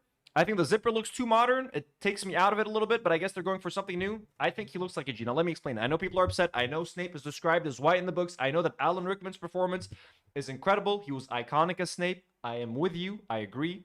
I teared up when his character died in the movies. It was heartbreaking, that whole reveal. When the actor died, I got very emotional as well because I used to love him in those movies, and those movies meant a lot to me when I was younger. When someone who is that iconic in a role dies, you got to hear me out, guys. Or when someone from an iconic role is being recast, but especially when someone dies, and like, it's such a tragic loss, kind of like Heath Ledger in The Joker. I think, in my opinion, the dumbest thing you could do is try to recreate that performance or try to recapture lightning in a bottle. You can only do that once. Alan Rickman as Professor Snape was perfection. It was perfect. In my humble opinion, any actor that you would try to hire to like simply recreate that performance, if anyone remotely looks like Alan Rickman, guess what's going to happen? Okay, any white actor, you're going to give them that like little hair, the greasy, oily hair. Guess what? They're going to kind of look like Alan Rickman, and they're going to give a performance, and all it's going to do is make you think of, he's not as good as Alan Rickman. He's almost there. He kind of looks like him, but he doesn't look as good. When we just watched the trailer together, right? Didn't everyone kind of feel like it was disturbing seeing these people in like the same outfits, the same costumes as these other characters that we used to love, but they look slightly off. They look slightly different. It's like it's kind of Hagrid, but it's not. It's kind of Harry, but it's not. It's kind of Professor McGonagall, but it's not. When you look at the new actor who plays Snape, he's an entirely new like creation. He's got his own vibe. He's got his own identity, and his performance can exist completely separate from Alan Rickman's and be viewed and appreciated as its own thing, without being like, but it's too different from it. He's got to be as different from Alan Rickman, in my opinion, as humanly possible. What is important about Snape? He needs to be mysterious. He needs to seem evil and sketchy at first, but then he's revealed to have a fucking heart of gold. But that's the role that he needs to play right now. I personally believe that this guy looks fucking badass, and casting a black actor, I think, and I don't think they like were like we're gonna have to hire a black actor. I don't think so. I think they cast a bunch of actors, white, black, Asian, whatever, and then they picked the actor that works best for the role. But I think that him being another race adds this whole other layer to Snape. And now even visually, kind of like when Heath Ledger passed away, when they redid the Joker, did they try to recreate the exact vibe that Heath Ledger went for? No, they knew we got to do something entirely different. Heath Ledger was so iconic in that role. He won a fucking Oscar in that role. That was his final movie. So he died, like, literally. Was it his final movie? It was kind of like his final performance. That he still had the Imaginarium of Dr. Parnassus, which he had to finish later. But, like, again, so what did they do when they did a new Joker for the Suicide Squad? They got fucking Jared Leto, tattoos on the forehead, wacky fucking, like, they're like, we got to do 180. People hated it, and it sucked, but I think what their thought process behind it was right. We got to do something completely different. Still, the Joker still needs to have the vibe of the Joker, but a complete different thing, so that when you watch it, you're not constantly comparing it to Heath Ledger. I think they've managed, and I haven't seen his performance, but in terms of just like looks, visuals, vibes, I think they fucking nailed it. And look, people are like, he's got dreadlocks, that's like racist, that's so stupid. I think the dreadlocks look fucking cool. I think they look kind of cool. I think he looks badass. Even the zipper jacket, I would love to own that myself. I don't know if it works, how well it works in a Harry Potter world, because again, zippers, I've never, like, to me, Hogwarts and all the magical world, everything's kind of old-fashioned. Everyone uses buttons and like old-looking materials. This guy is dressed in like a, like a sports thing, like a sauna suit or something. But that's kind of my opinion on it. I think the choice to have Black Snape makes sense, and I think it's cool, and I think that it's going to allow Alan Rickman's performance to live on without anything trying to like compete with it or be compared to it. And it takes pressure off of this actor. I think his name is Papa Isidou. It takes pressure off of him to not be directly compared with Alan Rickman. And it gives him an opportunity to give this performance his own take. Give it his own spin. Okay, we have Alan Rickman's performance is there for the ages. You can rewatch those movies anytime. It's not going anywhere. Let's give this guy a chance to shine.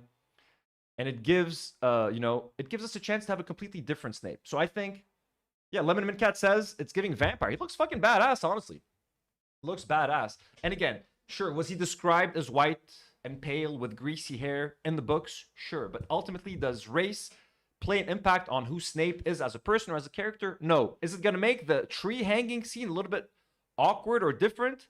Possibly, yes. But are they going to use the fact that he's black, and are they going to add some racial undertones to that story? Possibly. If it makes sense for the story that they're trying to tell, why not? Let's see where they go with it. Like, to me, that is the least of my concerns. Black Snape, I think he looks fucking badass, and I wish they had changed more. Like, that's the thing. Like, it's so off-putting seeing all of these actors in the same costumes that look 85% like what they used to back in the day.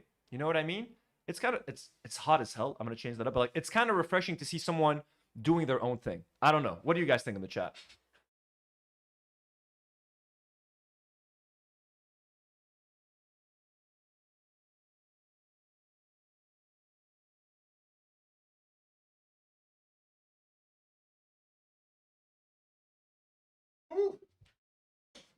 Hot. So that's my take on the new Snape. I think he's G. I think he looks pretty G. I think he looks good. But some more racist memes. I'm sorry to share these. That's another one. They made like a music video. I'm Black Snape. All AI. Black Snape.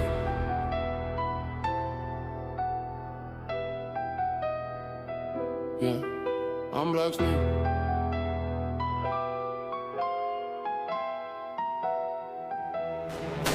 Yeah, black cloak, black skin. Walk the hall, they whispering. Cauldron bubble, I'm different. Dark eyes don't flinch, just glimmering. House points, man, miss me. Came from. Dude, AI is like, they're way too quick with this shit. Walk the hall, they whispering. Cauldron bubble, I'm different. Victoria says he looks young. Actually, this is something that I don't remember from the books. Apparently, Alan Rickman is like too old to play Snape. Apparently, in the books, Snape is only supposed to be like 20 years older than Harry Potter or something. Like, he's supposed to be Harry's parents' age, but they made him like way older. So this is even like more accurate to the books. He's a little bit younger. He's closer to Harry Potter's age than Alan Rickman was. So the fact that he's young is actually a good thing. And dark eyes don't flinch, just glimmering. House points, man, miss me. Came from. And but I think this is racist as fuck. Like, again, them doing a rap song, like, this is pretty fucking racist. Like, you know what I mean? So just wanted to show what the conversation is like online. This I found kind of funny. Trigger warning. Some people might find it offensive. And again, I don't mean to make fun of the little boy, but this is just kind of funny. Okay, forgive me in advance. You're a lesbian, Harry. You're a wizard, Harry. He kind of does look potentially like a woman. I'm kidding. Okay, we're not going after the kids. The kids are amazing. They're all gonna be fantastic. This is just kind of funny because this has been repeated over and over again that he kind of looks like lesbian, which I don't know. Someone said that it's his teeth. Someone said his teeth are too perfect. Someone said the teeth are too perfect, but this is just kind of funny. Okay, I say this with love. Okay, we say it with love. It's just kind of funny. This person, let's see this person's take. Come across as a hater or anything, but I'm gonna, because I need to vent about the HBO Harry Potter reboot teaser. I was not fully prepared for just how off-putting and uncomfortable that would be to watch.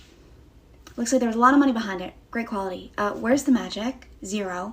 There is just something about seeing a classically crafted, iconic film series translated into a modern HBO prestige show that's just like uncanny. Like, it's wearing Harry Potter as a skin. And he is a kid, of course. Guys, we're not going after the kids. Are fantastic. They're all adorable. You know what I mean? But it's not actually Harry Potter. Maybe it's nostalgia. Or maybe not, because the original had just a very specific tone. The color grading, the warmth, the atmosphere.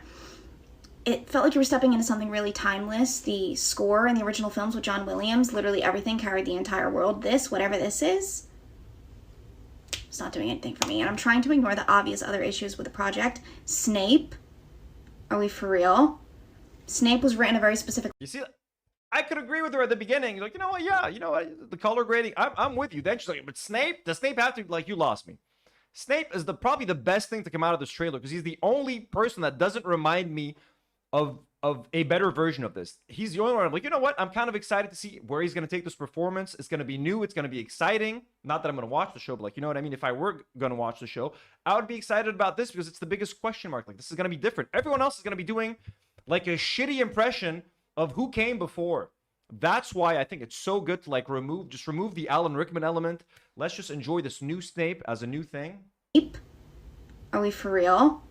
Snape was written a very specific way. Thin, greasy hair, pale. That's just part of the character. When you start to change things like this, it breaks the immersion. Again, his race has nothing to do with it. For example, a character like Black Panther can never be race swapped into White Panther with a white man from New York. Why? Because Black Panther, the whole core of the character is that he is an African king. The whole point of creating Black Panther and creating Wakanda was to give this like fantasy for African nations where one was actually incredibly technologically advanced and they had all this secret weaponry and they wanted to show Black people as kings and royalty, etc.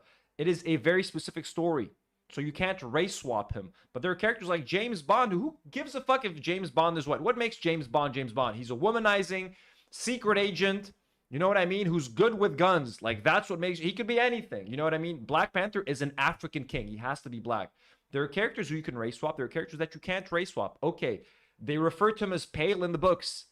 Does his paleness play into his character and who he is as a person? No, it doesn't. So it doesn't fucking matter. Okay, and he's not like a real historical figure that needs to be accurate. And it becomes less of an adaptation and more like you're trying to change the story into something it was never meant to be. Harry Potter was not written to be a modern racial political story, though there are similar themes that are prevalent in the books with the purebloods and the mudbloods. When you try and force this into a different lens, it just doesn't work, and I just don't think there's any sort of scenario where I'd rather watch. But they haven't even tried, like, she doesn't even know that they're trying to force any lens or any message or any agenda. He's literally just a black actor. We don't know if his race is going to play into the story or anything. He's just making assumptions right now. This over the films that were just shot with identity and scored beautifully and designed in a way that just felt so magical, and whatever we're about to get is just a product. And it was a very unnecessary reboot and a very obvious money grab.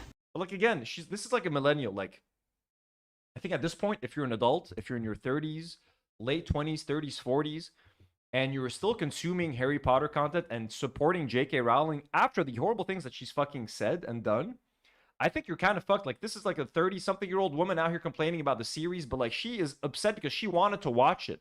Like, I think at this point, you need to let go of your love of that thing that you loved as a child. You can still love it. It can still hold an important part of your life, and you don't have to like dismiss your childhood as a Harry Potter fan. But like, just stop supporting J.K. Rowling at this point. Like, you know what I mean? And I think when you watch the trailer for that series, like, did HBO just make a prestige series for like fucking 8-year-olds? Like, is an 8-year-old gonna have the attention span to sit there and watch 8 hours of the Philosopher's Stone instead of watching like a fun, colorful 2.5-hour movie? Like, this, it really seems to me like it's been made for the adult fans, like the Disney adults, like Disney adult Harry Potter fans, like that. They seem to be the primary target, not kids. At least looking at that trailer, it did not make me feel magic or tingly or nothing. It's just like gray, and it's depressing, and it's dark, and it's like, this is meant to be for kids, and they're gonna sit through an 8-hour prestige HBO show? Really? I don't know. Seems weird to me. And this, for example, if anyone's wondering what the J.K. Rowling is up to, and what she thinks of the trailer, J.K. Rowling says HBO's Harry Potter series is going to be incredible after the first trailer drops. I'm so happy with it. Of course she is. Again, as far as J.K. Rowling is concerned, she's just happy to be done with Daniel Radcliffe, Rupert Grint, and Emma Watson. Again, she thinks they're ungrateful, and they've spoken out against her comments about the trans community. She fucking hates them now. So now she has new kids to sink her claws in and be like, you're the future now. You're the new Harry. 20 minutes earlier, Rowling celebrated the Olympics' decision to ban transgender women from competing in women's events by writing, today's ruling by the IOC, we have it right here. So she said, today's ruling by the IOC means a welcome return to fair sport for women and girls. But I'll never forget the scandal of Paris 2024, when people who consider themselves supremely virtuous and progressive publicly cheered on men punching women. And she shows a picture of Iman Khalif, who is a cisgendered woman. Iman Khalif is not transgender. And J.K. Rowling has peddled has peddled this misinformation for the past like 2 fucking years with a bunch of fucking extreme fucking idiots online, claiming that she's a trans man or like whatever, a trans woman. She is 100% a cisgendered woman. Iman Khalif is a woman. So to even try to make the argument that she's trans and sending all of this hate towards her is fucking insane. It's so fucking evil. And then when you scroll down a little bit, Lindsay says, wasn't he supposed to sue you? What a fucking asshole. J.K. Rowling says, I'm still waiting. Love, Danny says, I don't understand why this issue matters to you, but I think it's important to keep the conversation respectful and grounded. The situation around Paris 2024 was complex, and people were often trying to balance fairness, inclusion, and safety in good faith. There's no complexity. 2 men were permitted to box against women and rob them of medals. So, incredibly offensive, incredibly fucking violent evil of this woman, honestly. Just a fucking horrible person. A horrible person who I think maybe might have become more extreme. Like, she might have had shit views, and then once she started getting criticism online, she just became even fucking worse. You know what I mean? She really dug her heels in. Scotty Paul says, bro, this Olympics ban will probs include cis women who have hormone imbalances, higher levels of testosterone. Yes, and also, I forget what condition Iman had, where she had like 1 chromosome that was a little bit different, but she's a cisgendered woman, guys, okay? It's just fucking insane that it's gone to this point. If a woman doesn't look female enough or womanly enough, we also want to go after them now. Rowling was referring to the Olympics decision to allow Algeria's Iman Khalif to compete in the women's boxing competition in Paris 2024 Summer Games 1 year after Khalif was disqualified from the Women's World Championships for failing a gender eligibility test due to elevated levels of testosterone in her system. Rowling denounced the Olympics at the time Khalif was born female. Insane. What a horrible fucking human being. Again, so happy to not support her financially in any way, shape, or form. I was, again, tempted to buy that, like, Lego Harry Potter Night Bus because I thought it was like a really cool build, and the third Harry Potter movie might be my favorite, The Prisoner of Azkaban. So that was from that movie. I was like, I kind of want to get that. Then I was like, you know what? I don't want to give any money to that fucking lady, in no way, shape, or form. Andrew Garfield recently even spoke out against J.K. Rowling. Let's listen to what he had to say in a kind of subtle way. Daniel is so goddamn good. And honestly, I hadn't watched the Harry Potters until recently. Had you not? No, and he's really good in those Harry Potter movies. Those Harry Potter movies are really good. They are good. I really like yeah. I really Unexpected. Yeah. I know it's like controversial and like we shouldn't be, putting money in the pocket of inhumane legislation right now through She That Shall Remain Nameless, but She Who Shall... So he's saying, look, we shouldn't be putting money in the pockets of people that are affecting legislation, and She Who Shall Remain Nameless. So he's literally talking about J.K. Rowling, and I love the fact that he's saying She Who Shall Remain Nameless, kind of like a wink to He Who Shall Not Be Named. What was he called, right? He Who Shall Not Be Named, Voldemort in the books. He's saying She Who Shall Remain Nameless. So pretty base. It's like controversial and like we shouldn't be, putting money in the pocket of inhumane legislation right now through She That Shall Remain Nameless. But the soul and the spirit of a lot of the essence of the themes of those films, and the kids are so beautiful, and all the artisans and the craft people and the I'm working with a wonderful makeup artist, Claire, right now, who was working in the Creature Workshop, and I'm just like, oh man, we can't throw the baby out with the bathwater. Like there's so many beautiful artists that worked on those films. Anyway, I have a newfound appreciation for all of the artists. Yeah, and Daniel Radcliffe. Daniel's great. What a man. Daniel's so. It is sad because those films, I genuinely think those films were super magical, and even the books, like the books were great as a kid, and it's so unfortunate to have that the creator and the custodian of this franchise have to ruin it so badly. And again, I think as an old fan of Harry Potter, as someone who was a fan when I was much younger, I'm still gonna have a place in my heart for those books and for those movies. I'm not gonna, like Andrew said, I'm not gonna throw the baby out with the bathwater just because J.K. Rowling is a despicable person, but I can do the responsible thing and make sure not to support her financially moving forward by not buying any Harry Potter related media. I still have the books from ages ago. I still have those in my collection. I'm not going to throw those away. I'm going to keep those. You know what I mean? If I have any Harry Potter merch that I bought years ago, I'm going to keep that stuff. But I'm not going to buy anything else. I'm not going to watch the show. I'm not going to subscribe to HBO to watch the series. None of that shit. And the only reason I'm even talking about the trailer is to criticize it and to say how bad it fucking looks and how soulless it looks compared to those older films. And, I think that's what we say. But also, while Andrew is nice to say this, this tweet also came out and it was like, Andrew, you worked with Mel Gibson. So, I mean, hey, and I love Andrew Garfield, guys, but we gotta keep it real. We gotta keep it real. He's out here talking about, J.K. Rowling and She Who Must Remain Nameless because she's putting money into bad legislation. Well, he did Hacksaw Ridge with Mel Gibson after the Mel Gibson controversy, way after he was caught for like saying all this crazy shit. He worked with him after. Okay, so listen, Andrew, just keeping it real, buddy. Just keeping it real. Zafira says, I have the books too. JMG says, Harry Potter was created to launder demon worship to children. J.K. Rowling is only the tip of the iceberg. I mean, look, a lot of people used to think that like it was like, I really don't think so. I think they're pretty innocent books when it comes to like magic and stuff. I read them as a kid. I'm not, into demon worshiping. None of my friends who read the Harry Potter books are into worship the devil today. You know what I mean? Chris says Hacksaw Ridge was an amazing movie. It was it wasn't a horrible movie, but like Mel Gibson's a horrible guy. Just keeping it real.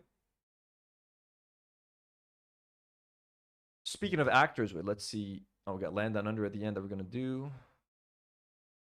We're almost done with the stream. This is a quick comment. Speaking of actors and politics and Hollywood, so I mean, that's our take for J.K. Rowling, folks, and the Harry Potter. I think the Harry Potter trailer looks shit. I think it looks soulless. I think it looks like a shitty, bland remake of a beautiful series of films divorce from J.K. Rowling, all that sort of shit. They were very beautifully made with love, crafted with care. Every single detail from the books was translated as accurately as possible to the films, from the costumes to the sets to everything, to the actors that they cast. And now they're doing a shitty, lame HBO version of it. And you shouldn't support it for two reasons. Because it looks like shit, and it's a cynical cash grab, and because J.K. Rowling is a piece of shit. Okay? So, Bacon and Meg says, I know so many people who weren't allowed to watch the Harry Potter series because it was sorcery. That's funny. Lydia says the Harry Potter books were written to launder liberalism. Well, apparently, Lydia, not enough liberalism. You know what I mean? Because apparently she's anti-trans, so... Bacon and Meg says, I love Apocalypto and The Patriot. I can't hate those movies because of Mel. Yo, Apocalypto was the shit. Apocalypto was really good. Chris says the trailer looks really good. Really? How? Chris, you're crazy. That trailer looks soulless as fuck. What did you like about it? The lack of color? The lack of personality? What did you like about it? It's horrendous. It's so emblematic of everything that's wrong with like modern TV.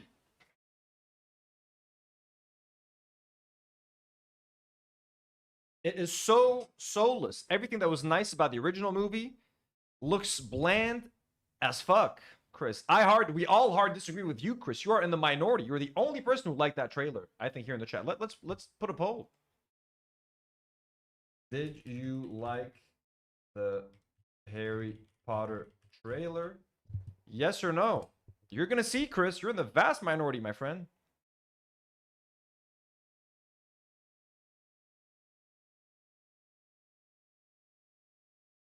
No's at 100%.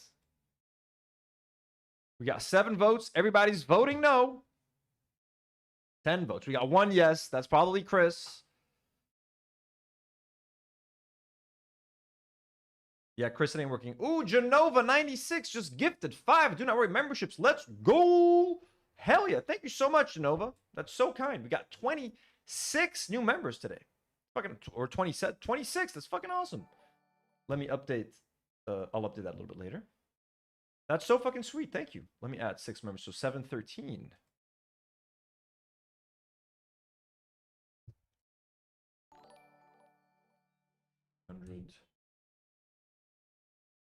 Boom. Okay, before we end this, Josh Duhamel. Josh Duhamel? How do you say his last name? Chris says it's going to be good. You shall see. I'm not going to see it, Chris, because I'm not going to watch J.K. Rowling's fucking show. We hate J.K. Rowling here. Okay, we're not going to be supporting any more.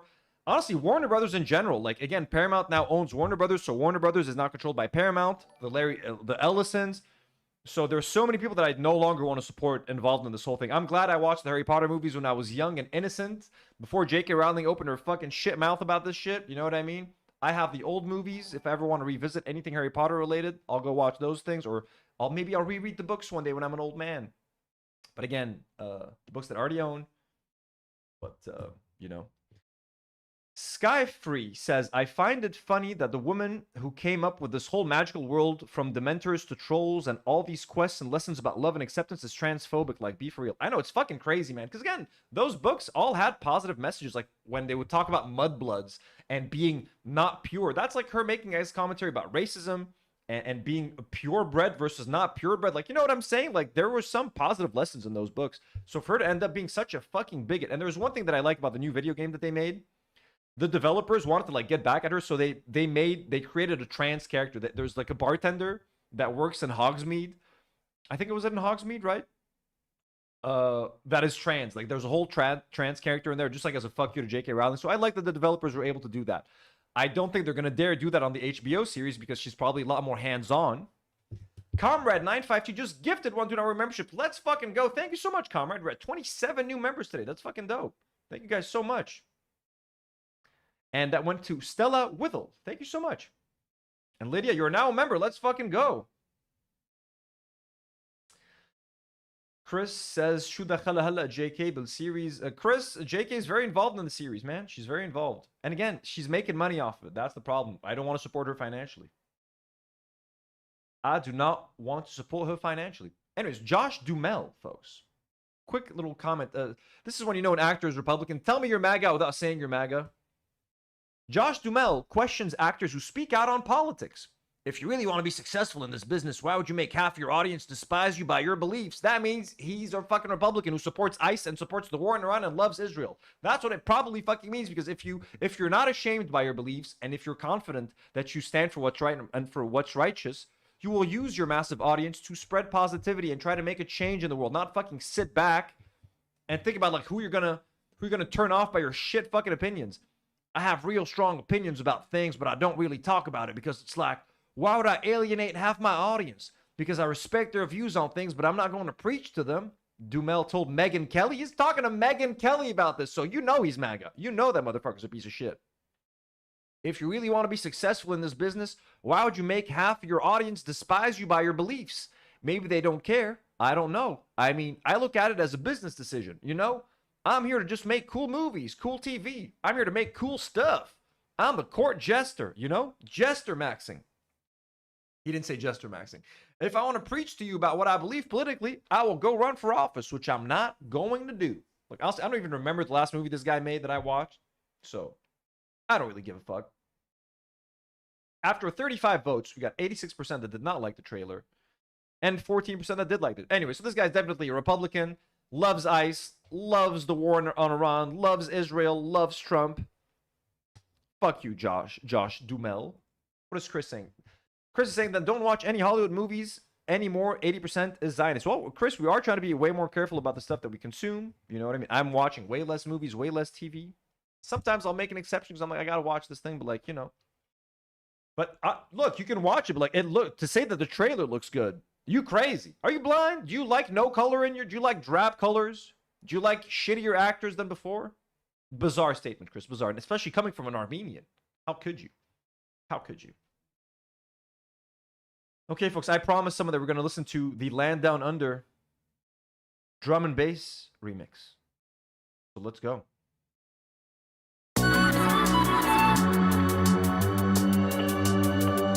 As we play you out, thank you for everybody who was here today. Thank you for being here, folks, with us on this lovely chill stream.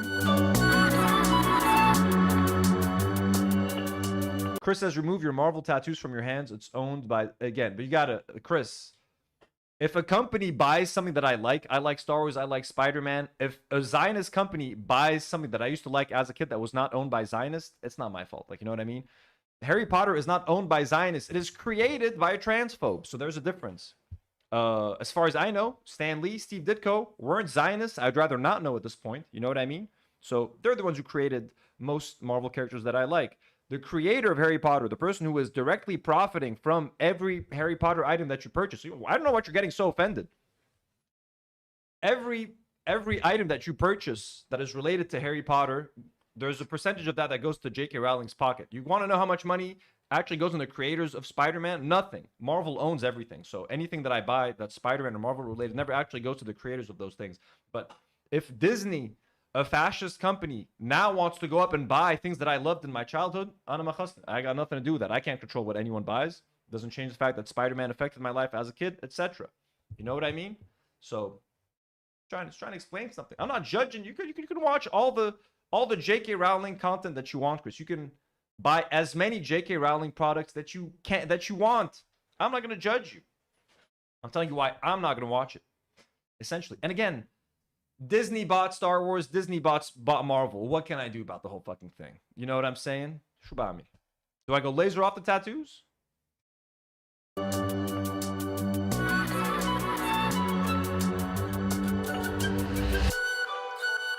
Traveling in a fried-out combi on a hippie trailhead full of zombies. I met a strange lady, she made me nervous. She took me in and gave me breakfast. She said, do you come from a land down under,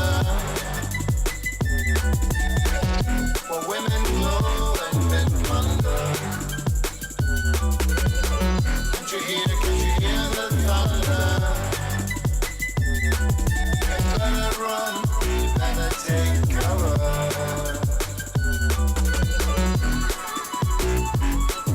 Chris says, I'm not offended, but if I'm going to overthink everything, it is true. Look, I mean, especially as Lebanese people, And as Arabs, we have to be just a lot more conscious of what we consume. That is from products, media, everything. And I know it's hard and it sucks and it is tiring. I just want to fucking enjoy a movie and not think, is this person a Zionist? I just wish I could go back to that. I really wish I could, but at this point, I know for me personally, it's hard. Some people don't care. Some people can separate it like, fuck it. Everyone's a Zionist. Let's fucking watch this, or everyone, you know what I mean? And I also understand that. And to me, it's harder. Does that mean nothing I consume was like produced by a Zionist? Half the time I don't know. Half the time I don't fucking know. You know what I mean? I'm watching a show that I'm enjoying. But when I do know, and when someone has made so many statements, public statements, that I find to be reprehensible, I'm going to try to separate myself from them. You know what I mean? Again, Disney, again, Spider-Man was...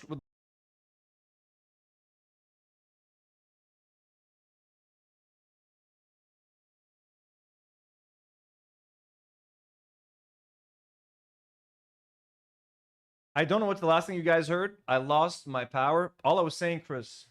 Fuck, I don't want to repeat what I was saying. 1 second. Let me see if I can hear what I was saying. Etc. You know what I mean? So, trying to explain something. I'm not judging. You could... Oh, I think we lost a lot. Chris, you're tiring me with these arguments. You're saying, do you know your PC is owned by Zionists? Yeah, I'm not going to answer this anymore, Chris. Like that. Obviously, there are things that you can't control. I don't know if you guys heard me. Did you guys hear what I was explaining at the end? When you can control what you buy, okay? When you can control who you support or not based on what they've said, then do it if you want, okay? Does that mean that I'm never going to watch a movie or a TV show or buy a product that had some involvement by a Zionist? I can't control everything. I'm not going to look up every single series I watch and, oh, there's a Zionist and I'm not going to watch it. Or, no, sometimes I also just want to turn my brain off and enjoy stuff. I wish I could go back to a world where I could just watch anything and consume whatever and not think of it best. Me, the way I am as a person, I get affected by these things. I get affected by the genocide, by the war in Lebanon, and I don't feel comfortable supporting certain people or companies anymore. So when I can control it without it having a big impact on me, I'm going to do it. J.K. Rowling, I don't even know if she's a Zionist, but she's made a lot of comments that I find reprehensible. Okay, so I just don't want to support her financially. My PC, find me a non-Zionist PC and I'll buy it, Chris. You know what I mean? But there are some things like you can't ask those questions. Like, what about your PC? I know everything we use is probably Zionist in some way. I get that. But when you can control it, and if it's not going to cause you so much harm, then we're going to fucking do it. Okay? I don't want to watch the fucking series. It genuinely looks like shit to me. It genuinely looks like shit to me. So I don't even want to watch the show. Even if I didn't care about J.K. Rowling, I think the show just looks bad, so I don't want to watch it. Plus, the fact that she's a piece of shit gives me extra incentive not to watch it. Okay? If there's a movie that I really, really am dying to watch and there's a Zionist person in there, I'll try to find, maybe I'll try to rationalize it some way. If it's a movie that I'm not interested in and it's a bunch of Zionists, it makes it even easier. Do you understand? All of our phones have Zionist chips in them. Everything we use has Zionist stuff. We're not going to be able to control everything. But if we can minimize the harm and vote with your wallet, okay? If a person is out there saying reprehensible shit about a whole group of people and you don't want to support them, then just don't watch the show. Yalla, guys. Have a good night. Buying bread from a man in Brussels. He was 6'4" and full of muscle. I said, do you speak my language? He just smiled and gave me a Vegemite sandwich. He said, Bluntstone, you're welcome. Thank you for the recommendation. I come from a land down under. Where people slow and Chris, when you watch the Harry Potter show, let us know if you like it. Yeah, and we'll count on you to give us the review because a lot of us aren't going to be watching it. I'm not going to be watching it. So if you like it, let us know. Billy Beelzebub, we're thinking of you today.